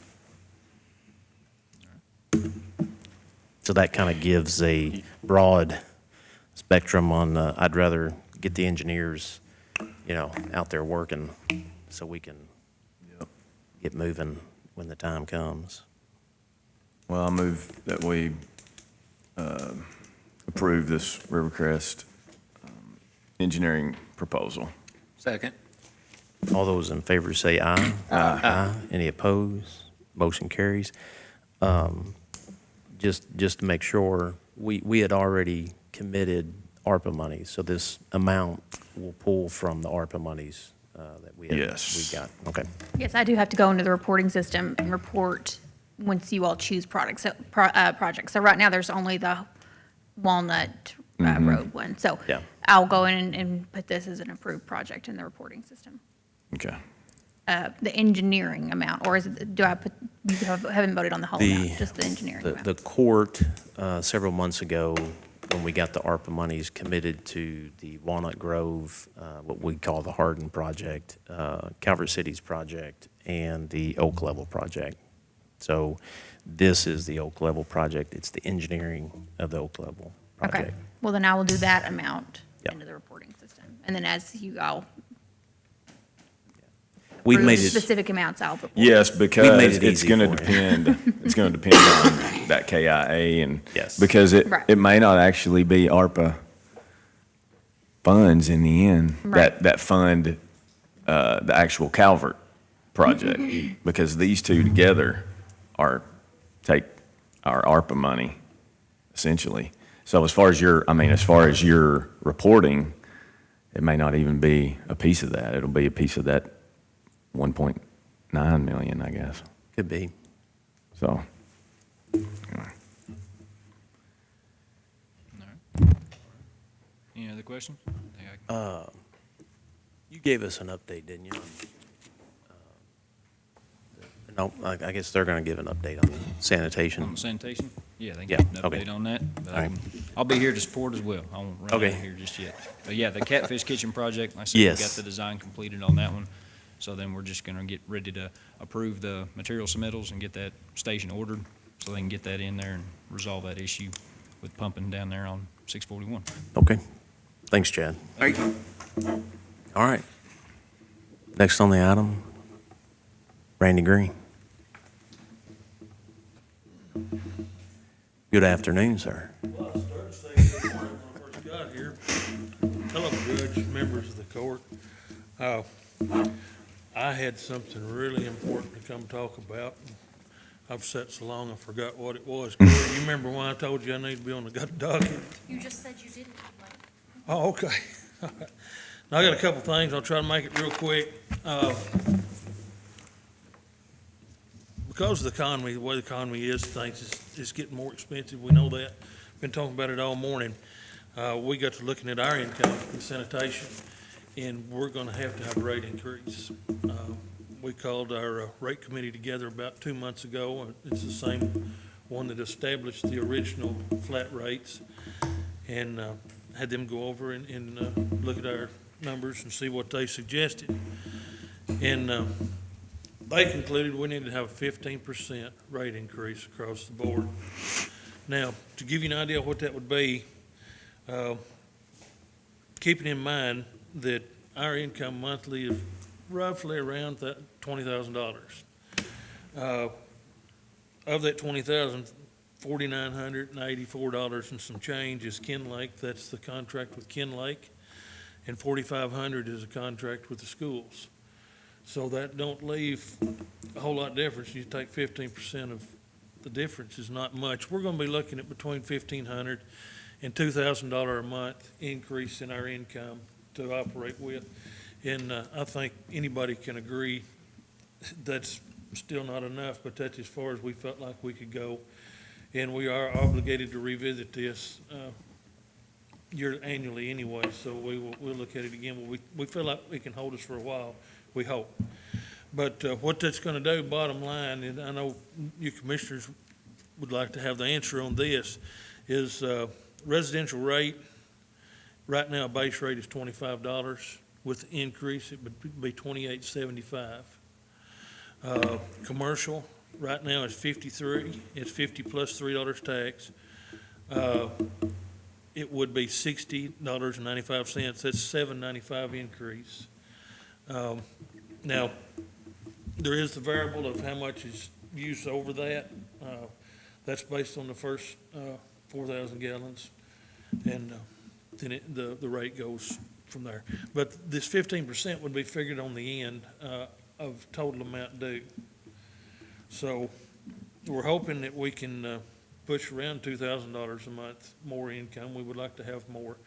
But there's a procedure to follow to get to have this rate increase, and it's outlined in our ordinance. And at this point in time, what I'm doing is coming to the court and advising you what I was advised. And with your approval, we'll follow through, we'll move forward with this rate increase, which we have to advertise a month ahead, and there's a couple other things we got to do. But is there any questions on this, or what's your pleasure, gentlemen? You mentioned the rate committee. Can you, I guess, tell the court and everybody what the rate committee, who's that comprised of? Okay, the rate committee is Royce Templeton, Tom Trinkle out of Aurora, Sean Kinsley out of Aurora, and Bob Gold. And by the way, Bob said to tell everybody, just blame it on Gold. He got on there and wanted to raise the rates right off the bat. But it was, Jerry Womack was on there, and Jerry had to leave for health reasons, so Bob stepped up. He was on our board, and it made a good fit for him to sit on our board and be on the rate committee. So that's pretty good lineup of men. Not the best looking, but pretty good guys. So it's just, and you didn't have to tell me who, but you did, so now they're out there. Those individuals' names, that's not what I was, just to be clear, Royce and you all, I was not asking for your name, just that it was citizens within the, but anyway, okay, It good. was a chance for me to, I don't want to be that guy, I've got 4 more with me, so. Yeah. And it's, I mean, I think it's probably been something that's been necessary for a while. Yes. It to see where it was 7 years ago and to see where it's at now, I mean, they've done a great job. Lindell's come in, I mean, everybody's done a great job to get it where it's at. But to sustain over time, it's got to have legs underneath of it, and this is obviously part of the process to make that happen. And we've done so much to get it where it's at. This is a recommendation that I feel is a must, so. I don't know if it requires, Jason's not here, I don't know if it requires a motion on that, or just your approval. Whatever you tell me to do, that's what we'll do. Yeah, the rate committee is going to make that recommendation, and I would say I'll make a motion that the fiscal court supports the rate committee's recommendation to increase 15%. I'll second that. All those in favor say aye. Aye. Any opposed? Motion carries. Okay, and that would be effective September 1. It gives us August to get our notifications out on the August billing, so it would go in effect September 1st. All right, the second thing that I've got is we've got a few residents that have never tapped on to our system since we did our extensions. We knew that, we've known that for the last couple of years, but when COVID came in, we as a board opted not to pursue that. We didn't want to push anybody. People were having enough problems at the time. So we said, let's just let this settle and let people get their lives kind of straightened back up before. And we feel like it's time now. I mean, obviously, we're having to have a rate increase to pay our bills, and it's not helping if we have customers available that's not tied to it. There will be, I think, some more funding at, what is the 319, be available maybe in November for the ones in the Chestnut Creek side of the district, and I think there's about 7 of those. But there's 9 or 10 that are not involved, not on the Chestnut Creek side of the road, that are not tied. And the problem we've run into, the ordinance says if you have an occupied structure within 500 feet, you shall tie. The issue is, we've got some that's within 500 feet, it's gonna cost them $25,000, $30,000 to tie on. And we've got people some that's within 50 feet, maybe $3,000 will tie them on. I don't know, we don't want to put a hardship, and we do have some provisions in here for that, but I can't tell someone, maybe that $3,000 is just hard to come by as that $30,000 is for the other one. So, hey, you're going to spend $3,000 and tie on. Well, why don't they have to? Well, because it costs them too much. I can't, we can't do that. And I think some of it is at the discretion of the district as far as geographic locations and the hydraulics and feasibility of hooking to it.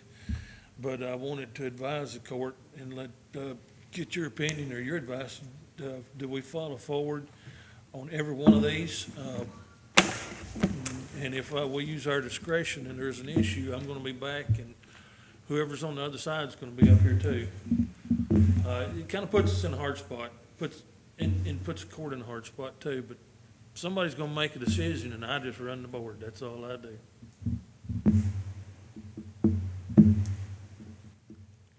It's a necessary evil. It is. The success of this district, I definitely don't want to see it go back to where it was at. That this is something that obviously was inherited, should have been dealt with years ago, but that's beside the point. We do have an ordinance. I can put myself in your shoes and the gentleman's shoes that actually go out and communicate with the residents.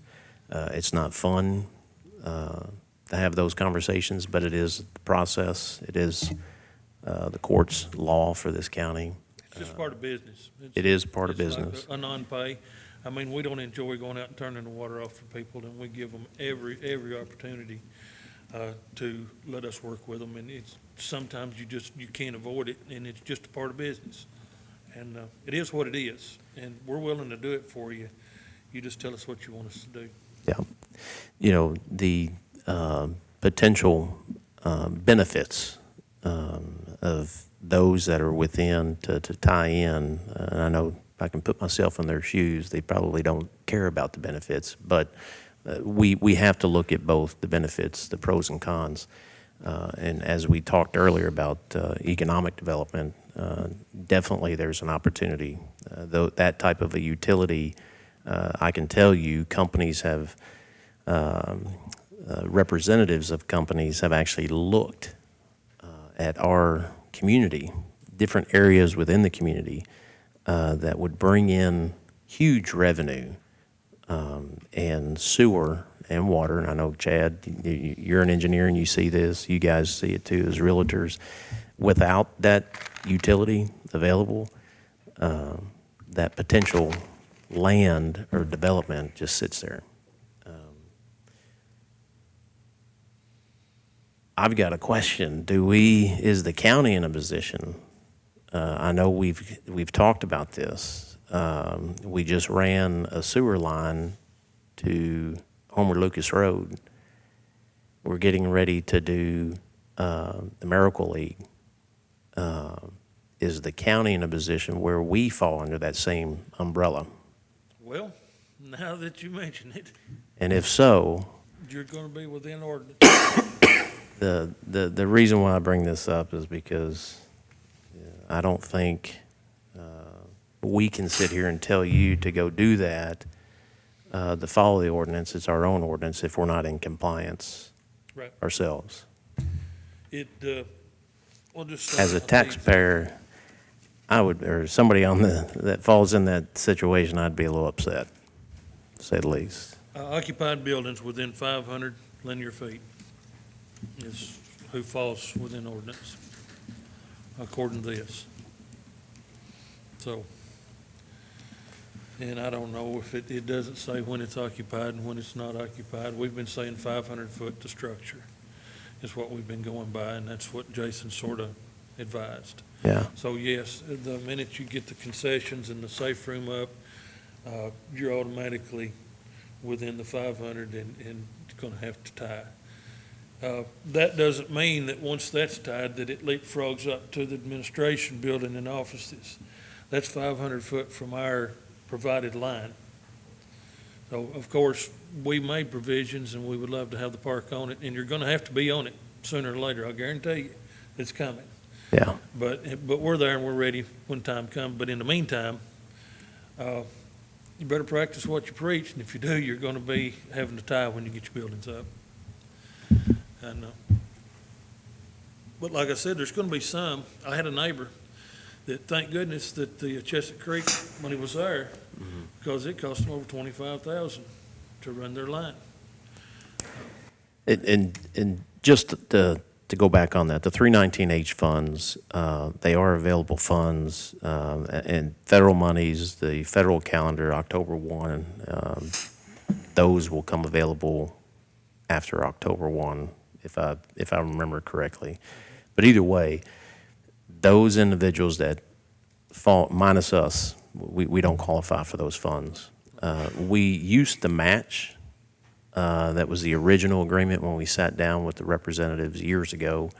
Now they cover that match, so we don't have to front a matching amount. Is it 200?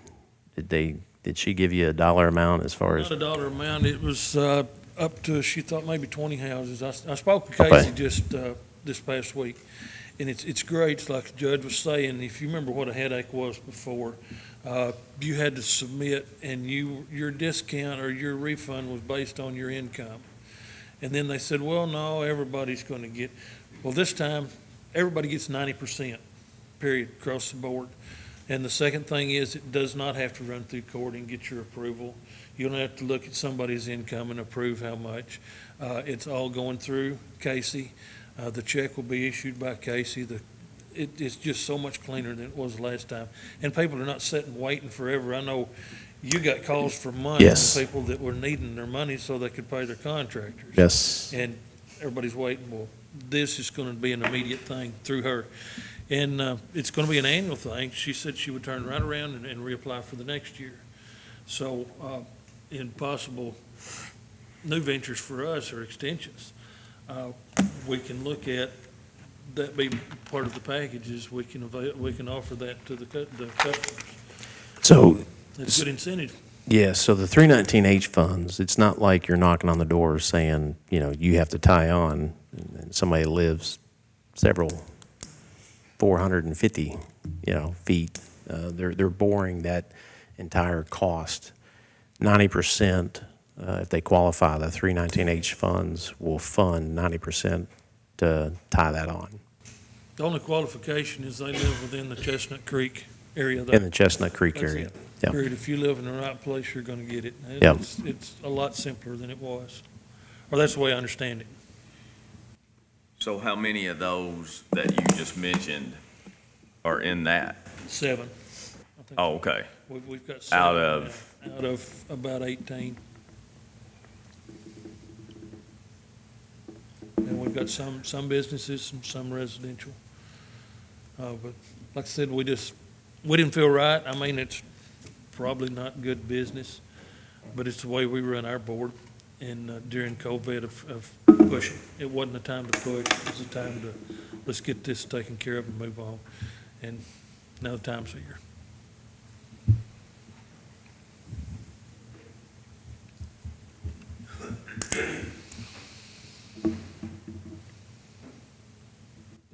Casey's providing all the literature, or are they doing the footwork?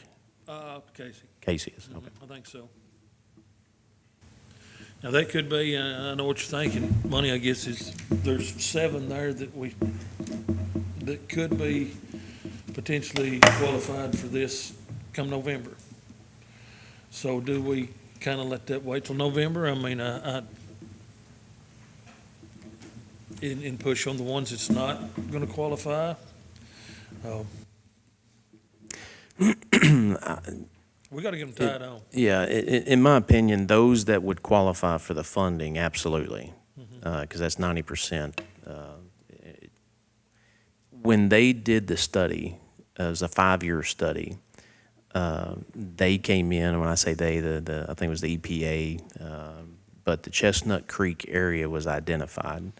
The plant was identified as a site point. So that boundary was drawn by the federal agency, wasn't us.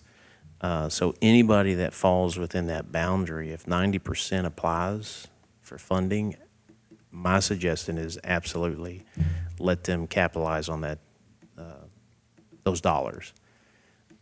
Those that don't fall within the Chestnut Creek area, I mean, we can't change that. That's out of our hands. But we do have an ordinance in place, and that is why we put that in place, is because the district is not going to be able to sustain over time without a funding mechanism to support it. So. And let's do it like it says in this ordinances, there may some may be declared not feasible to serve after taking into consideration geographic characteristics, hydraulic and engineering problems. So it may be, it's just not feasible to do. So of those, let's say there's 11 left, take the 7 out from the Chestnut Creek area. You have 11 more that we have not, or not we, but you all have not done that assessment, Right, right? right. What does it take to do that assessment? Keeping Lyndall out of the hospital long enough to do it, I don't know. We got to keep him put together and on the road. It's really not, Lyndall would just be basically a drive-by, and he's done that. Have you seen any that's not feasible? There's probably gonna be 3 or 4 that's probably not gonna be feasible, just on account of the way the land lays. I mean, you could, I hate to use the word force, but I mean, these little E1 lift stations can be installed, and put to the main. They're, what, Chad, in the neighborhood of probably $7,000 or $8,000, and to some people that's not feasible. So that's kind of where we're at. I mean, I feel like, well, 2 things. I agree that the 7 you need to wait on until that November timeframe, because it's only fair. The rest of those folks had that same I agree. opportunity. And then I think you do need to do it sounds like maybe you've already actually done it, but the feasibility of the rest, and know exactly how many are feasible and haven't done it. And then, I mean, it's one of those things, it was, the ordinance was put in place, what year was that prior to this? 17? 17, okay. And to me, it is somewhat like our occupational tax when you look at it.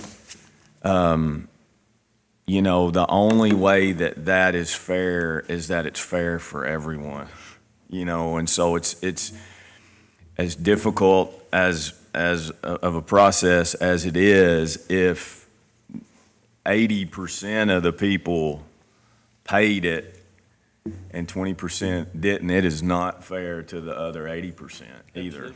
So I understand, but in the grand scheme of things, it's, We're just What do you trying to do? tidy up loose You ends know? after these two projects and additions. It's just a few loose hanging ends out there, and we felt like it was, before the board pursued this, we needed to advise the court. I'm basically trying to find somebody else to put the blame on besides us. yeah, First that's person kind of what to it make sounds mad. like to me. So, and it seems like, Monty, you've been doing most of the talking, so we'll tell them to call you. Can we blame Royce again, maybe, or something? Bob, Can we'll we- blame Bob. Bob, let's blame, We'll blame Bob. Bob said he would take it. So, you're advising we proceed? I didn't say.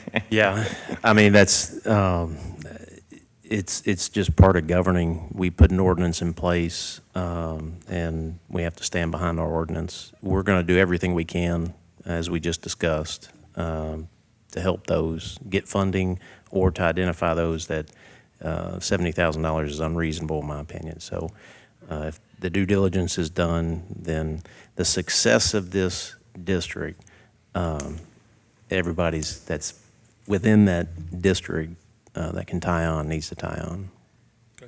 Or I mean, again, at a minimum, those discussions need to at least be had between you all and those folks. You know, like, it just, I guess it's at least come to the point where that discussion needs to be had Right.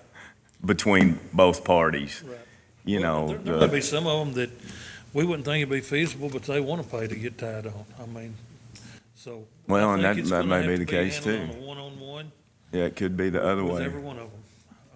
Yeah, I think it's your duty, to talk to those folks individually and at least work through that. You know, it's gotta be both parties have to come to the table for sure. Yeah, well, we will, if we intend on taking one-on-one. And, like I said, there may be some that we wouldn't think would be feasible that would want on, and there may be some that's not gonna be hard at all to tie to and throw a fit, and we're just gonna have to stand our ground on the ordinance there, is all there is to it. If it's feasible, we will have to stand our ground. And I know that we'll be supported by court, but I wanted you to be aware of what we were about to do. And, we'll leave some little literature with them with Monty's phone number on it. No, give them Justin's. Just as fun. Bob go. Okay, is there any other questions with what anything I can help you with? Well, I appreciate your time, Greg. Your way. Okay. He's ready. All right. If there are no other questions, thank you. Thanks, Randy. All right, we'll go to item H. Good afternoon, Greg. Yes, pad ready site. Yep. Okay. So Dennis and Greg, the IDA board obviously put out the bids for the pad ready site, and Dennis come by yesterday and dropped off. I think Corey gave you all a copy of it. Their recommendation on the bids, you had 1, 2, 3, 4. Okay, yeah. You had 5. Yep.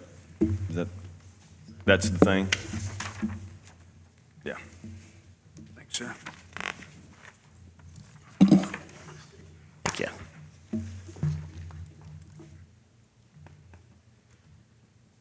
Yeah, that sounds-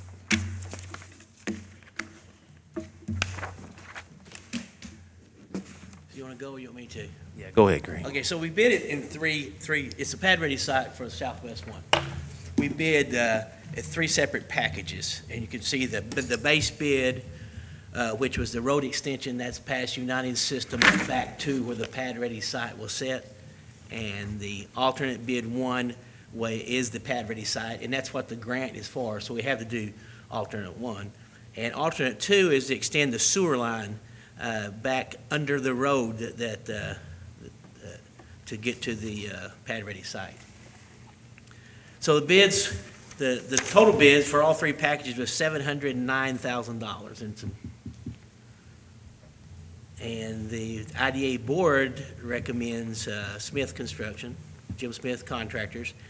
And the recommendation was for the base bid and the alternate one. And we'd like to have the alternate two also, if the fiscal court can come up with the money to pay for it. You see, the original grant is, our original estimate was $570,480. But it's several months ago, so we're over budget a little bit. The cost is going to be $717,097, which is about $146,000 over budget that we'd have to come up with to do the base bid and alternate one.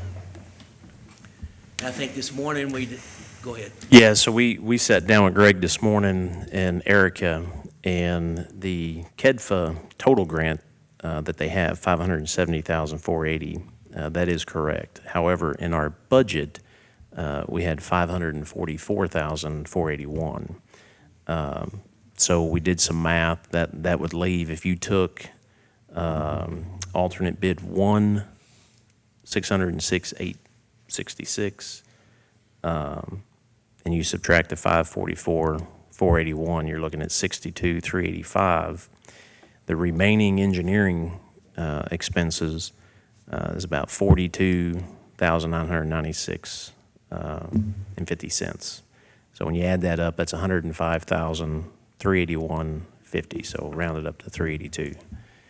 Now, alternate two is the actual sewer line to the pad-ready site. Eventually, that's going to have to be done. One of the reasons why it's being recommended to entertain is if we do it now, it's all under the same bid, and as they're laying the road out, they don't have to, they can lay the sewer out. If it's a project to come back later, you're going to have to cut through that road. Cut through the new road. To lay the line. And alternate two with the bid of $102,300, total is $207,682. And that would be for the base, alternate one, and alternate two.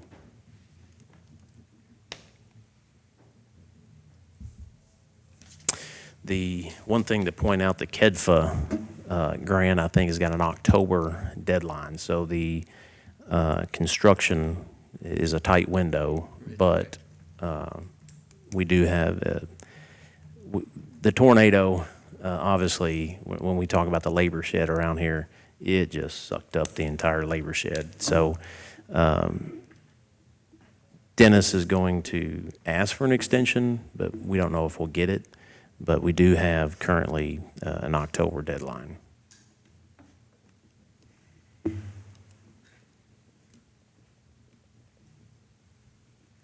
And so my recommendation would be to do the base, do the alternate one, do the alternate two.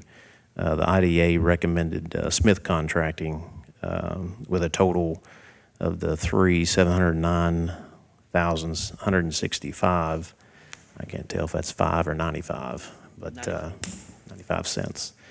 But my recommendation would be to include the alternate two and do the total difference of $207,682, and we pull those dollars from the investment funds.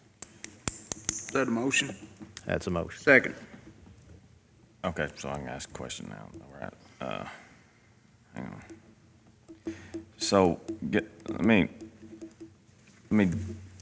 figure some numbers here, because I'm confused. So I thought we had in the budget, I've got 502,672 for pad ready site commitment. In 2022 was 502 at the beginning of the budget year. We found out pretty quickly that the in-kind wasn't going to match. Remember, we did a budget amendment to amend in some excess carryover and moved it into that line. So we got it up to the 570.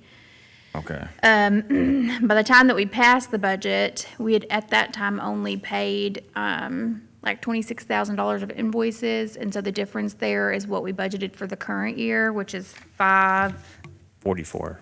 544, 481. And that does not include engineering fees. So then, what Judge has said is that the remaining of the engineering fees is about 43,000. And then the difference in the actual work would be, depending on which alternate you chose, 100,000 to 200, or to $200,000 difference. 207,682. Okay. So then where's the 285, Matt, the grant? It's on the Play receipt, in. it's on the receipt side. So on the receipt side, we have the 285 as a KEDFA receipt, and the expense side, we had the right now, it sits at 544. So then the difference is what is covered by the fiscal court as it is currently in the budget. Okay. So. It's all spent out of So one the line. commitment is, if we go back to The the total. budget, it's 502 minus the 285, because we had the 285. Right, when you're looking at the 2022 budget, yes. And the current budget, it's 544 minus the KEDFA, the 185, or the one, whatever the number was. I can pull it up if you want to know the exact dollar amount. Well,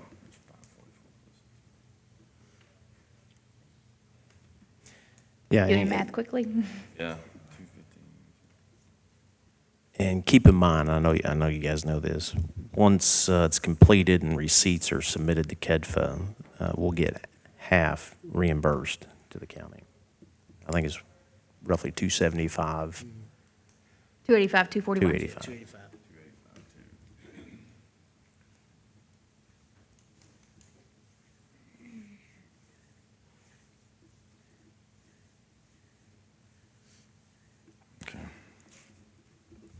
We don't, that's Dennis and I and Greg, we had talked, we don't want to leave those monies on the table.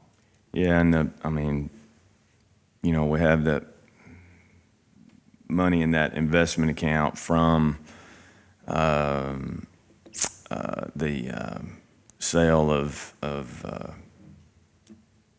Riverport. To me, I've always thought needs to go in some form or fashion towards economic development, because that's how we got that particular money in the first place. And so, you know, that I think that's the proper account for it to come from.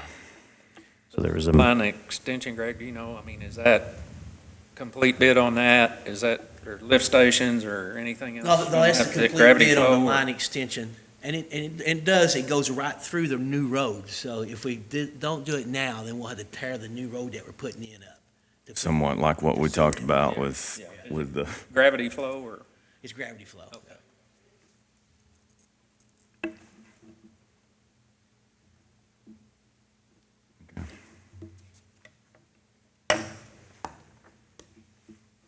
so there's a motion and a second.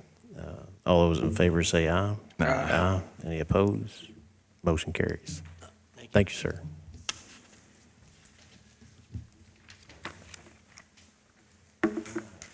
Correspondence. June personnel changes. June personnel changes. Haley Sparks wage increase from $10.70 to $13.94. Jason Clark wage increase from $12 to $14.06. Samantha Lavender, animal control full-time, effective June 17th, 22 at $12 an hour. Sarah Wood, deputy jailer, termed June 9th, 22, John Wood, Deputy Jailer, term June 17th, 22. Samantha Lee, Dispatch, term June 17th, 22. Brian Coleman, Deputy Sheriff, resign 6/20/22. Jeff Daniel, Deputy Sheriff, retired June 30th, 22. Jason Young, Deputy Sheriff, resigned June 30th of 22. Erica Jenkins, Dispatch, part-time to full-time, effective June 16th, 22.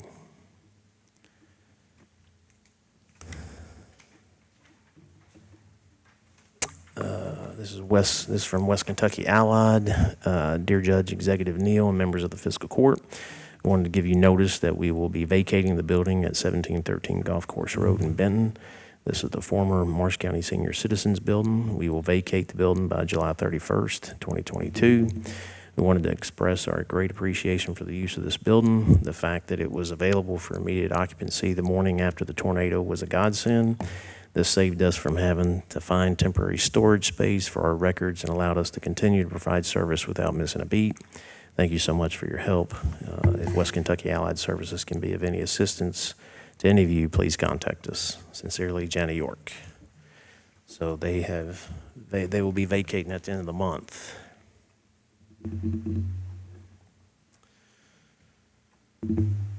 Okay. And we'll probably have some further discussions on the building itself at a later date and time. Does anybody need to recess? Certainly. Okay. Yes. Let's recess first. So moved. Motion to recess. Somebody put that nothing more motion. I did. All right. Motion and a second. All those in favor say aye. Aye. Any opposed? Motion carries.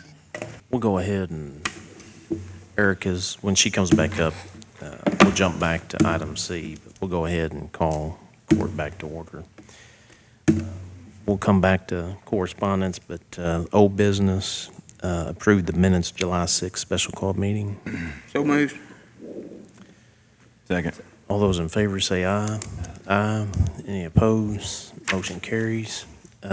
Old business, Casey Counts, level 3. I brought this back. If there was any further discussion, I think from my position, the discussion that we need to have is what we've done throughout the admin code. As far as the criteria, we put premiums, if you will, on certifications.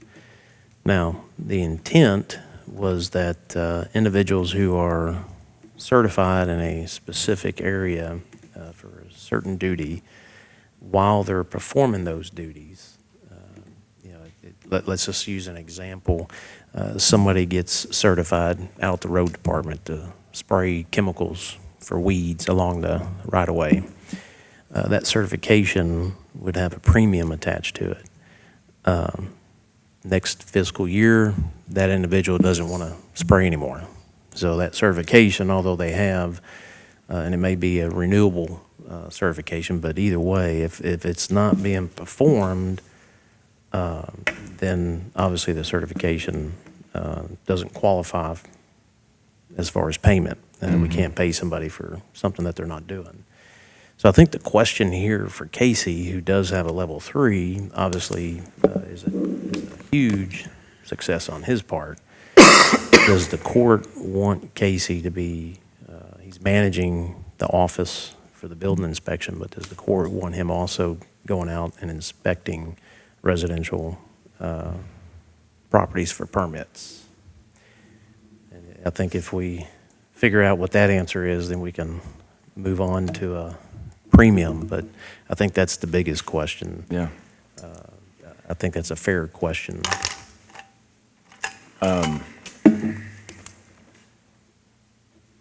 So I think the last discussions that we had on this, I mean, we discussed to a certain extent during the budget, but also during the personnel discussion during a executive session. And there was a piece of that personnel discussion during that executive session that we didn't have an answer to. So I guess, I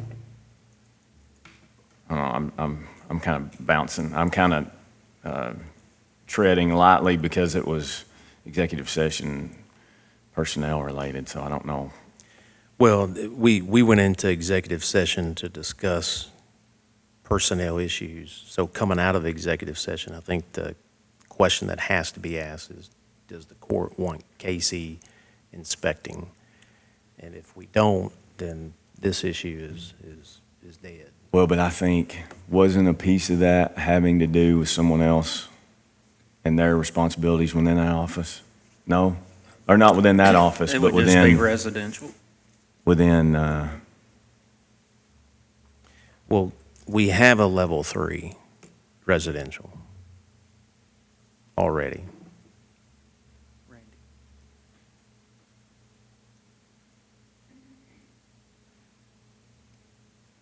And I think the easiest way, because it is complex, I think the easiest way here is just, do we want Casey to be an additional level 3 and go out and do permits or not? Because if it, just for an example, if it's not, if the court chooses no, then he's got a certification that he's not using. Do we have a need, I think is the hurdle that we as a court have to figure out. Because if we say yes, well then we'll have to do further discussion in executive session as far as the whole umbrella. But right now, and again, this is it's the pleasure of the court. What do we want?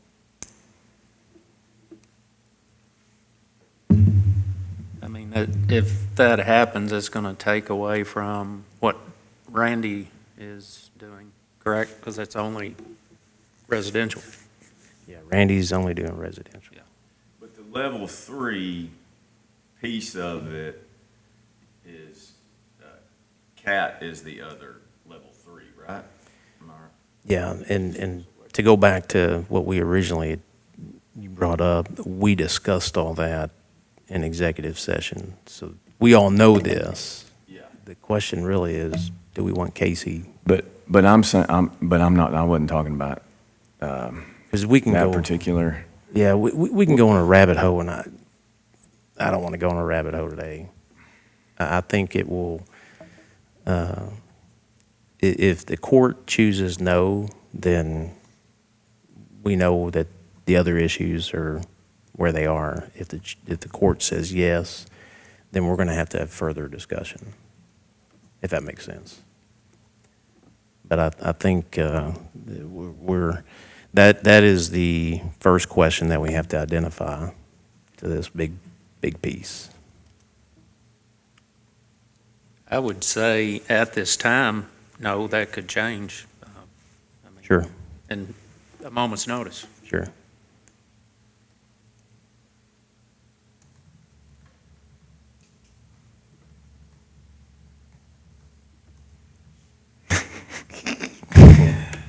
You know, y'all heard Well, me say this a million times at it. Let me just throw this out. I would still like to have further discussion about, I'm not Yes. saying, Yes. you know what I mean? Let me throw this out there, because I want to be fair to all parties involved. I'm in the same boat as no. At this point right now, Yeah. the answer for me is no. We still have to have further discussions. So that way I can at least go to him. He can have some resolve to know where we're at in this Yeah. big discussion. Right. So I think for him to let him know at this point, my recommendation is that we vote to no, we don't have the need today. I can at least go back to him and say, here's why. Because we've got all this to discuss. Mm-hmm. Because right now, when he came to me, and I'm just like, I don't have an answer for you. Yeah. So I'd rather go back to him and say, okay, here's the answer. The court took action today. We don't have a need for a level 3 today. Yeah. We're going to have some further discussion on these issues that may change this, and I want to be able to tell you Yeah. where we're at. Fair enough. I think that's fair. Yep. So I would make a motion that at this point, we do not have a need for a level 3, for a second level 3 Second. for residential. All those in favor say aye. Aye. Any opposed? Motion carries. I will go back to him and talk with him and let him know that there's still more discussions. Okay. Let's go back to correspondence real quick. KOHS, and I just want to, this is more of a bigger update. Obviously, KOHS put out some recommendations. We have been ahead of the curve as far as the state with our 911 center. But KOHS, I'm just going to read this from KOHS. This is their recommendation for a PSAP construction, and this was sent out to all counties. And this is from Jason Childers. He is a KOHS's, he's one of their engineers. Considering building, good afternoon, considering building a new facility or renovating your existing call center, here are some wonderful tips courtesy of the 911 Service Board technical consultant, David Lucas. 1, if you have not secured an architect with direct PSAP experience, you will need to provide the needed input regarding 24/7 requirements and the unique layout requirements that a PSAP needs. And as I go down this, we actually did that. 2, here are a few items for thought. Place the dedicated computer room near, adjacent, below, or above the PSAP floor. This will decrease computer runs. It will create an open space that can be rearranged as furniture sizes and number of consoles change over time. Use a raised floor for the PSAP room and have lines run underneath to adjacent computer room. This makes easy updates, add-ons, and rearranging in the future. If available, create 2 diverse entry points into the building for phone, network, and electric. All 3 of these we have done. Do not mix HVAC and related building support mechanics within the computer room. That's obvious. B, minimize water lines, supporting bathrooms, kitchens, etc. From being adjacent to the PSAP floor. Water and computer equipment are not friends. We did that. C, equipment for 911. They actually put that in there, water and You'd be whatever's surprised. not friends. You'd be surprised. Interesting. Equipment for 911, computer racks, consoles, etc. are larger.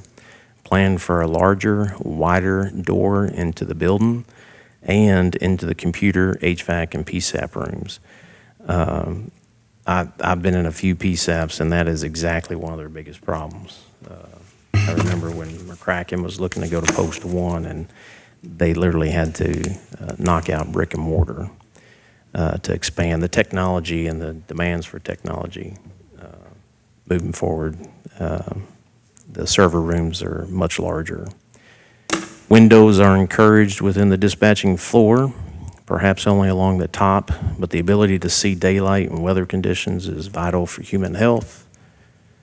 Storage, is there ever enough? Besides files, chairs, and coats, plan for storing holiday decorations, boxes of unused equipment, first aid equipment, etc. And if you've been in there, you've seen the planar wall. That whole wall is storage for, right now, files under lock and key. Where would you store provisions if someone had to stay in the PSAP for days? We realized that during the 09 ice storm, operations went for 2 weeks, and just as recently as the tornado, the availability to sleep at the PSAP, run 12-hour shifts, sleep on 12, off 12 during an emergency, we can accommodate that. F, you will need dedicated space near the rear for a covered smoking area with space for seating, picnic table. We designed for that, but the court did not fund that. G, security, entry into the building should not allow full access to all areas. Dispatch floor area and computer room need another layer of controlled entry, and we do have that. Folks can come into the center, but the actual operations of the center are under lock and key. So this is from KOHS, obviously the 911 Service Board, and as I'll continue reading, we kind of saw, there's literature going back all the way to early 2000s as far as the next generation technology that's out there. I think in 2017, Ray Bombs Act, President Trump signed that into federal law, where the multi-telephone line service providers, Ray Bombs Act is, it was a female that was being abused in a hotel room, actually ended up being murdered in the bathroom of the hotel, and her 9-year-old daughter tried to call 911 on the hotel line, and if you remember, you have to dial 9 to get out, so the daughter was dialing 911 and couldn't get out. So President Trump signed that into law, I think in 2017, maybe 2018, to where that regulates the multi-telephone providers to allow 911 as a single number to gain access for emergency assistance. So there's been federal law changes over the years. And in some cases, communities, I would just test at your office desk if you can dial 911. No, don't, because 911 will be overloaded. But there are some communities that have yet to comply with those federal standards or regulations. But I will say it is changing. I think it was 3 years ago, I was in D.C., and they gave out a governmental leadership award. The FCC chair was present, and she had discussed, they had some assets. If you remember, the omnibus bill did not pass, and there was about $15 billion set aside for next generation technology. And as I get further on, you'll see a Chicago study that was done. It recommends that the federal government has to support the 911, the NG 911 initiative.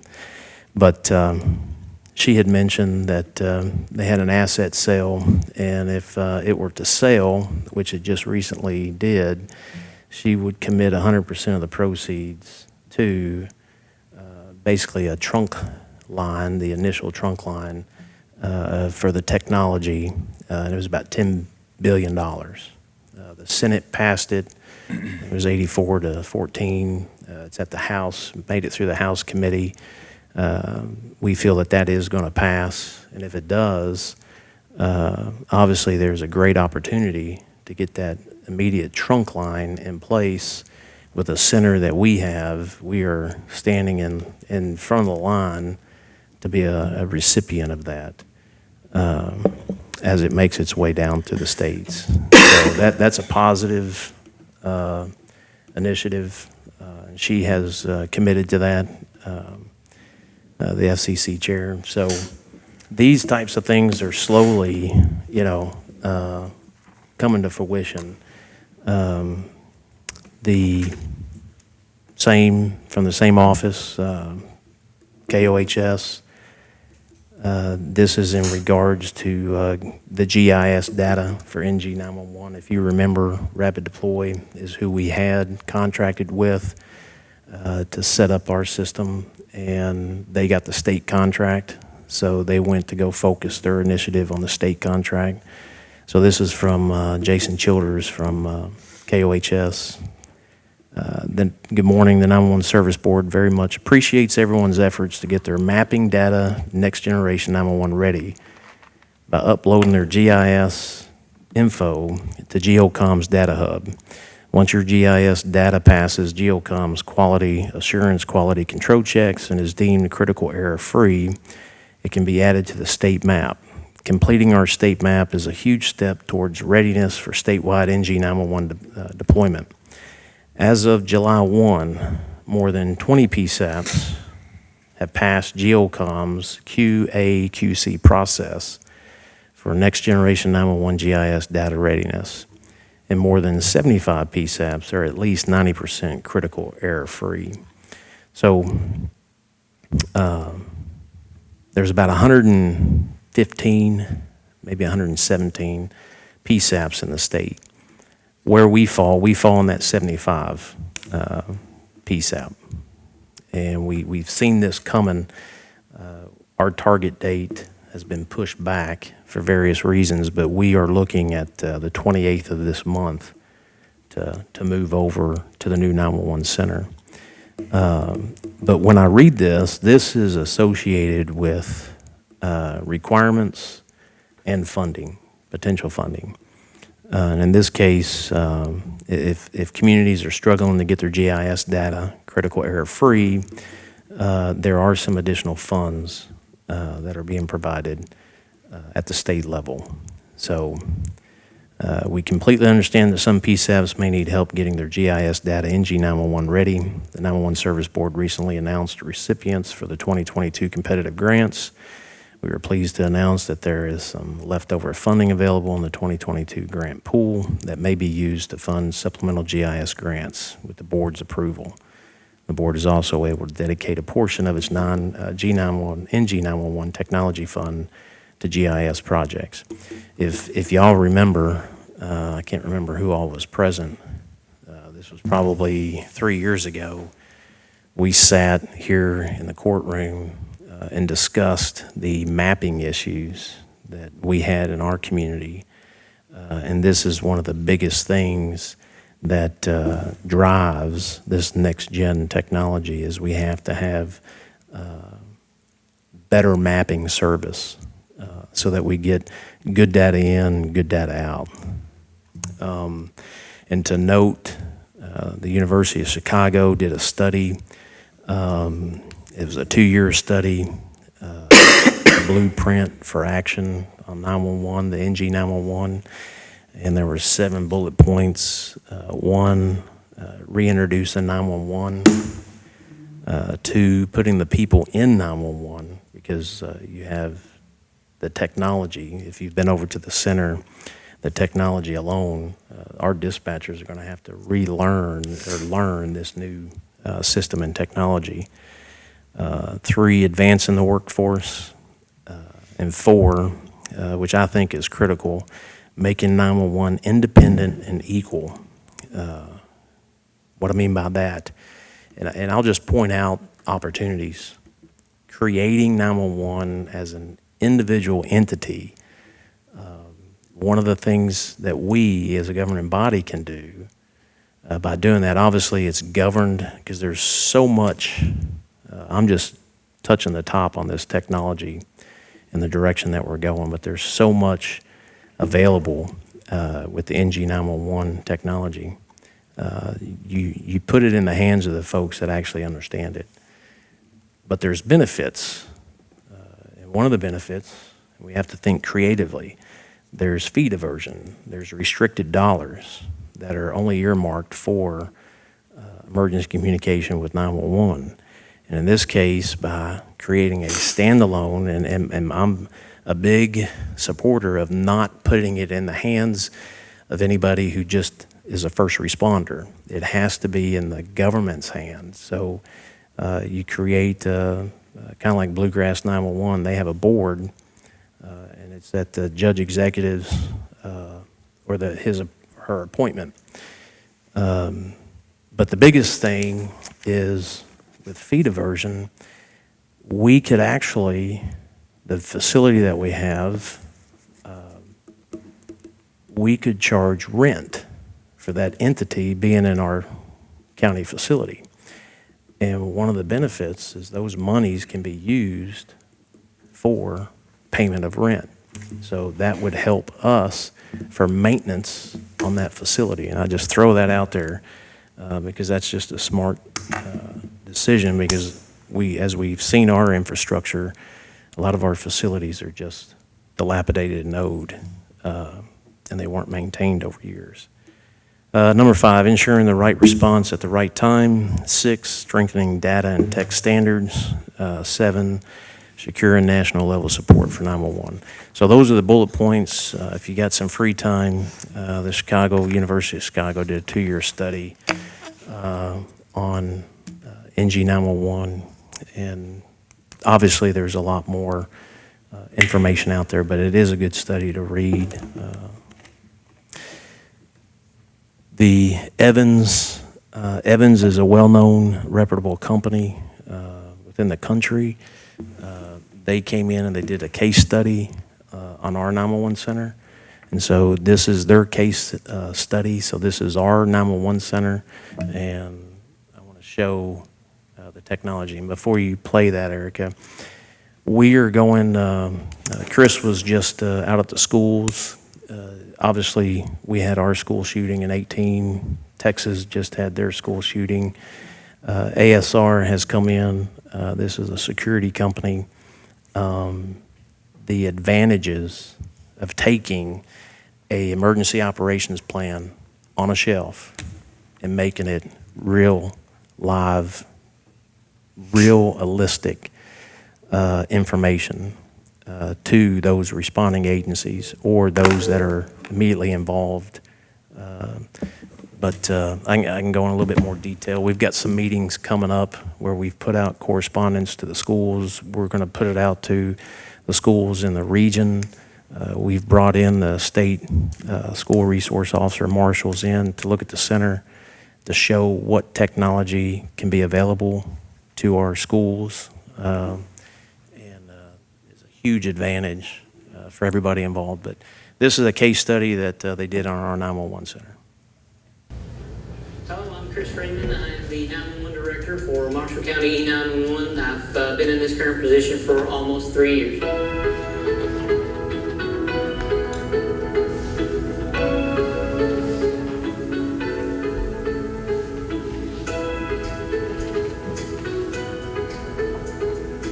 Our population fluctuates between 30 to 34,000. We're a tourist community sitting on the edges of the Kentucky Lake.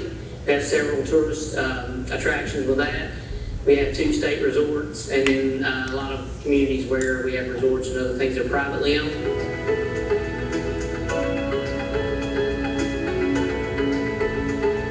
Currently, we have 3 police departments: Calvert City Police Department, Benton Police Department, and the Marshall County Sheriff's Department.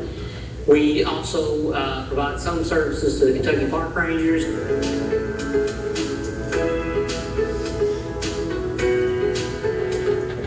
The center prior to this building was an older building. It was in a shared facility with the Sheriff's Department. We shared a break area, restrooms. Basically, it was a small building with 1 office space and a cramped room with 2 dispatch consoles that eventually moved into 3. And it's just a tight spot, very old equipment, so it was time to upgrade.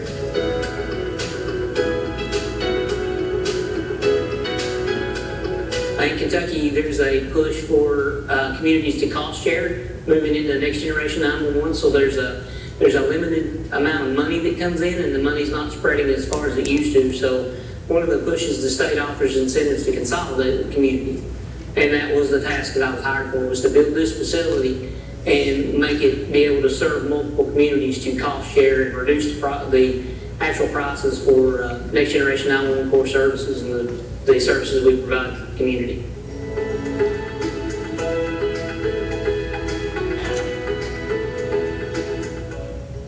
So the benefits of a regionalized communication center is a lot of Kentucky is a rural community like ours.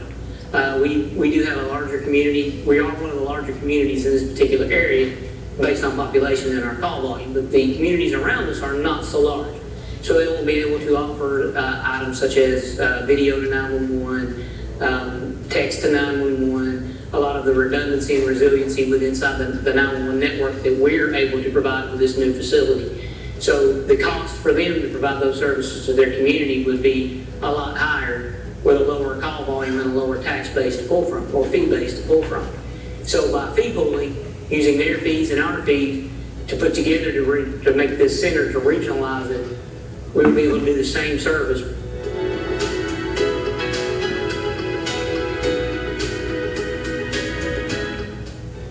There is a systemic problem within 911 as far as how we operate.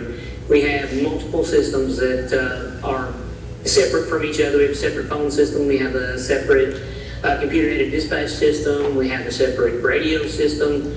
And there's not really a good way to integrate those things. With the design of this room and some of the capabilities and abilities this gave us, we basically have control, a master control over all of those systems, all of those other peripheral tools that we have, if you will, out of one toolbox. And the dispatcher can control that from a keypad on top of the Evans console.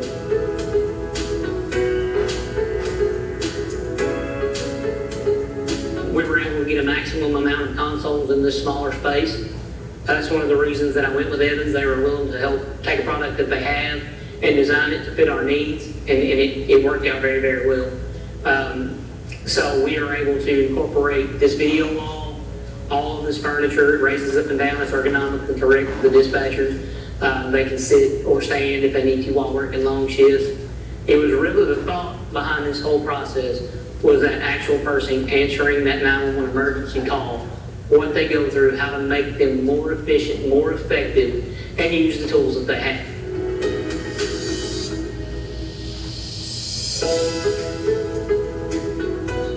Yes, working with Evans was a dream. They seen my vision. It was truly not vendor driven for me. I working with Brian Fitzpatrick. He seen the vision. He invested in the vision.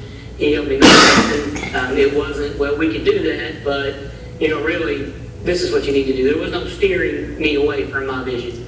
I was set on what I wanted to do. I told him why I wanted to do it, which was the people in the seat and being able to give them a toolbox to keep all their tools in.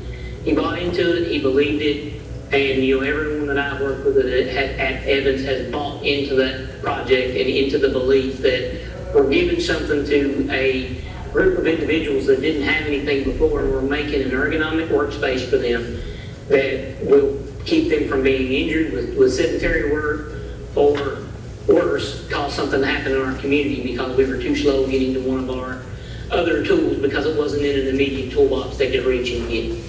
But it all starts in this room, and it all starts with that person that answers that phone. And if you don't invest in them, you can't invest in public safety.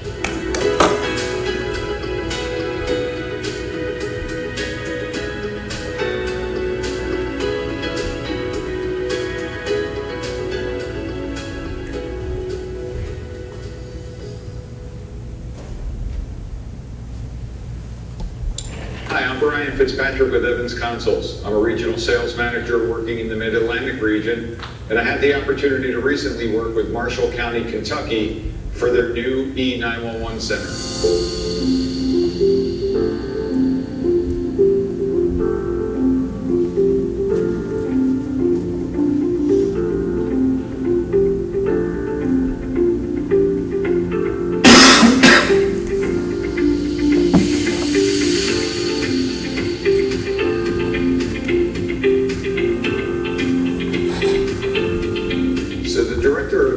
County 911 and the judge executive made an appointment to come visit our Vienna, Virginia showroom. And what they really wanted to do was see the technology and the capabilities that we had to offer for a consolidation effort here in Marshall County, Kentucky.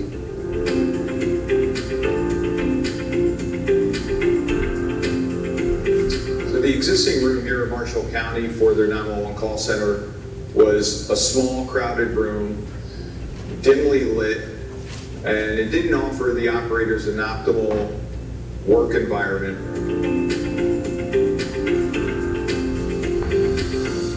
That did not enable them to recruit, train, and retain key employees that they need in the county, And it also didn't give them the ability to use the technology to the fullest advantage to support the community in Marshall County.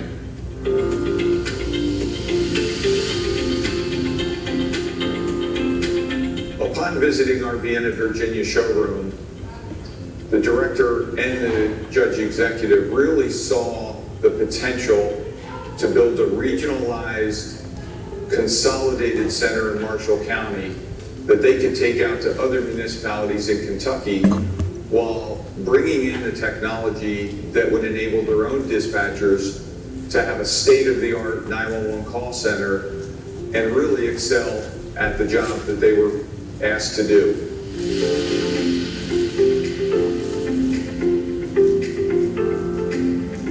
The vision that Marshall County had from the very beginning was clear. They wanted an open floor plan. They wanted complete flexibility within their call center so that any position within that center could perform the functions that they desired. They wanted the ability to regionalize their center and offer these services out to other municipalities throughout Kentucky. And they wanted to incorporate the latest technology that would enable their dispatchers to be successful at their job. They never wavered from their original vision, and I think what you'll see here is that they executed that perfectly.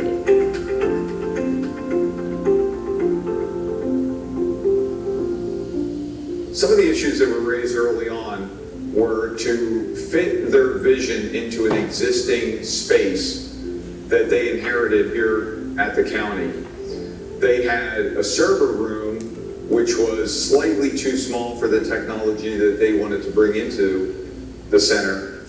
They had a small recess in their floor, and they wanted a raised floor environment, and they had a concrete shell and needed to turn that into a functional 911 call center with proper lighting, acoustics, sight lines, and all the tools that the dispatchers needed to do their job.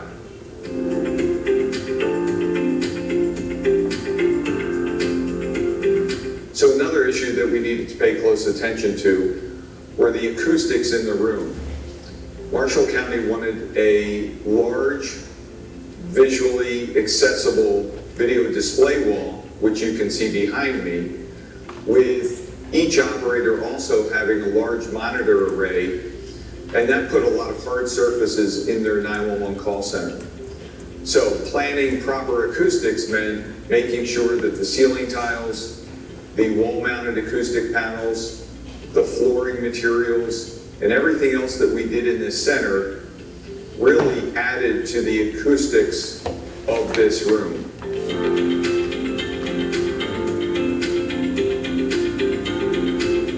I think first and foremost, Marshall County partnered with Evans because of the attention to detail, the quality of our work, both in the design, the construction, and the consoles, and then lastly, the ongoing support that we offer to Marshall County as a true partner in the first responder community.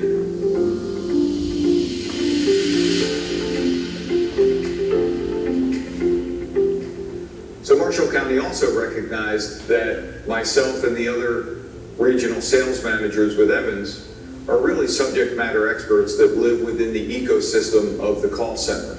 We understand what it means to put in the flooring, the acoustics, the lighting, how human-machine interface works with 911 call centers, and how those operators work with the technology that they need at their fingertips, and how vital it is to make sure that they have the right setup in their console.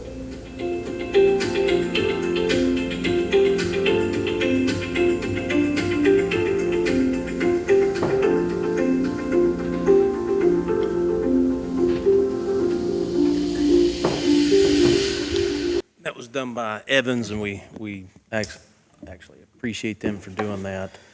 And again, the technology, we've got some meetings coming up that we're going to put this out to the schools. Communication's already been put out, but we'll put that on the county webpage so that folks can take a look at that.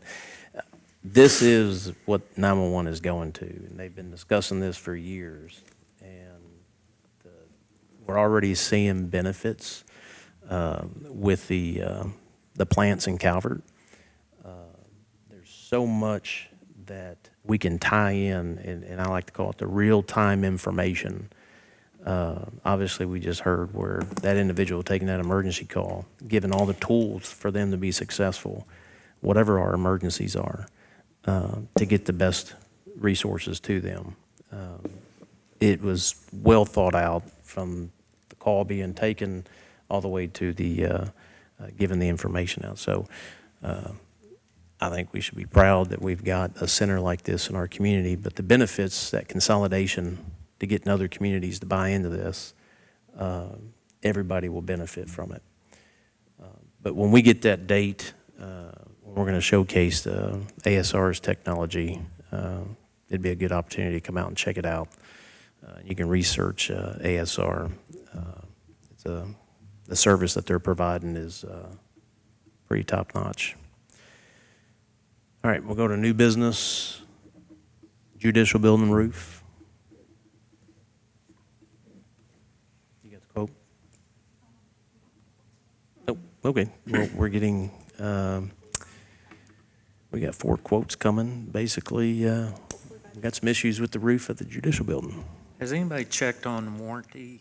I know it's probably expired, but that was 2002. Most of them have a 20-year warranty. It's probably up, but it's could go either way.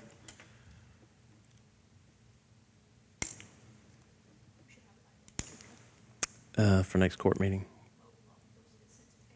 AOC has to prove it. Amended standing order, B. That's on your all's drive. I amended it to add one line. It is the clerk's, county clerk's permanent storage fee line. DLG recommended that we put that on a standing order because the way that the legislation was written for that, it's not approved by the fiscal court anyway. So that's the only change on that.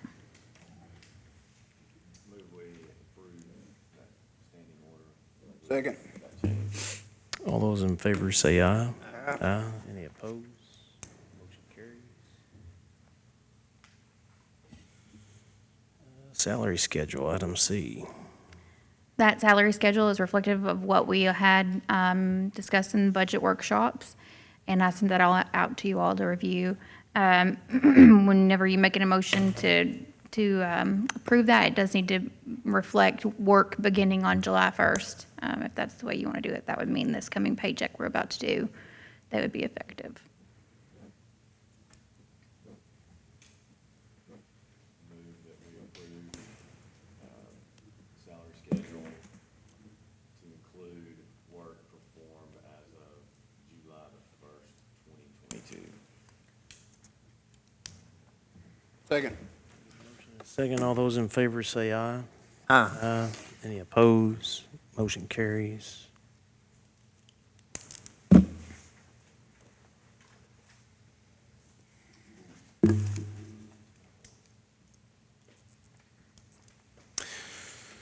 Item C, training incentive for Sheriff McGuire. Dear Sheriff McGuire, congratulations on the completion of your 40-hour training unit for calendar year 2022 pursuant to KRS 645275 subsection 6. You are required to be paid an annual incentive per calendar year for each training unit completed up to a maximum of your incentive payments. The value of the incentive payment in 2022 is $1,169.77.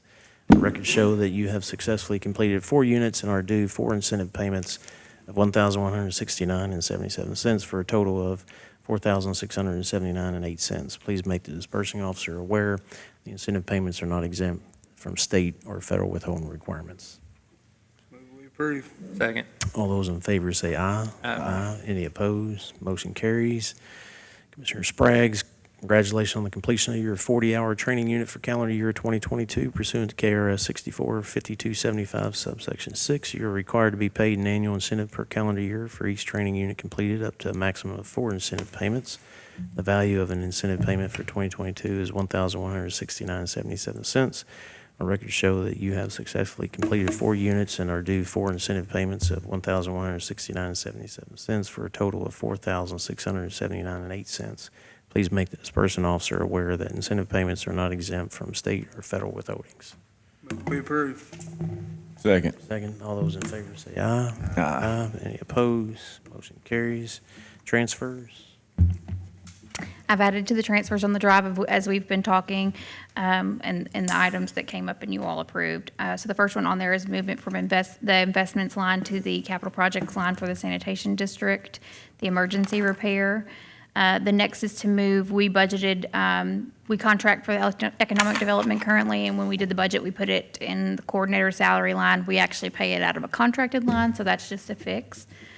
And then there is a department head request to move out of the 911 grant equipment line into the 911 center upfit line. And we can amend in any carryover and replace that amount in the grant line after we do a budget amendment. The next transfer is from the investment line to the pad ready site line, and that's per the court that we just talked about, the 207 for the alternate you all just chose. There's one for the American Rescue Act plans, moved from just the holding account that we have it in into the Hunter Walnut Church Road water line extension for $165.60. That's the remainder of the engineering fees for the Hardin Water Project. And then there is another for movement from the American Rescue Act plan line, holding line, to a new line that I'll create, and I'll name it the Oak Level Water Line Extension West Marshall. And that's for the $700,000 for the engineering for that you all just discussed. Move we approve transfers. Second. All those in favor say aye. Aye. Any opposed? Motion carries. There's also, I'm sorry, you made that motion too fast. There's also a transient tax transfer, $36,710.41.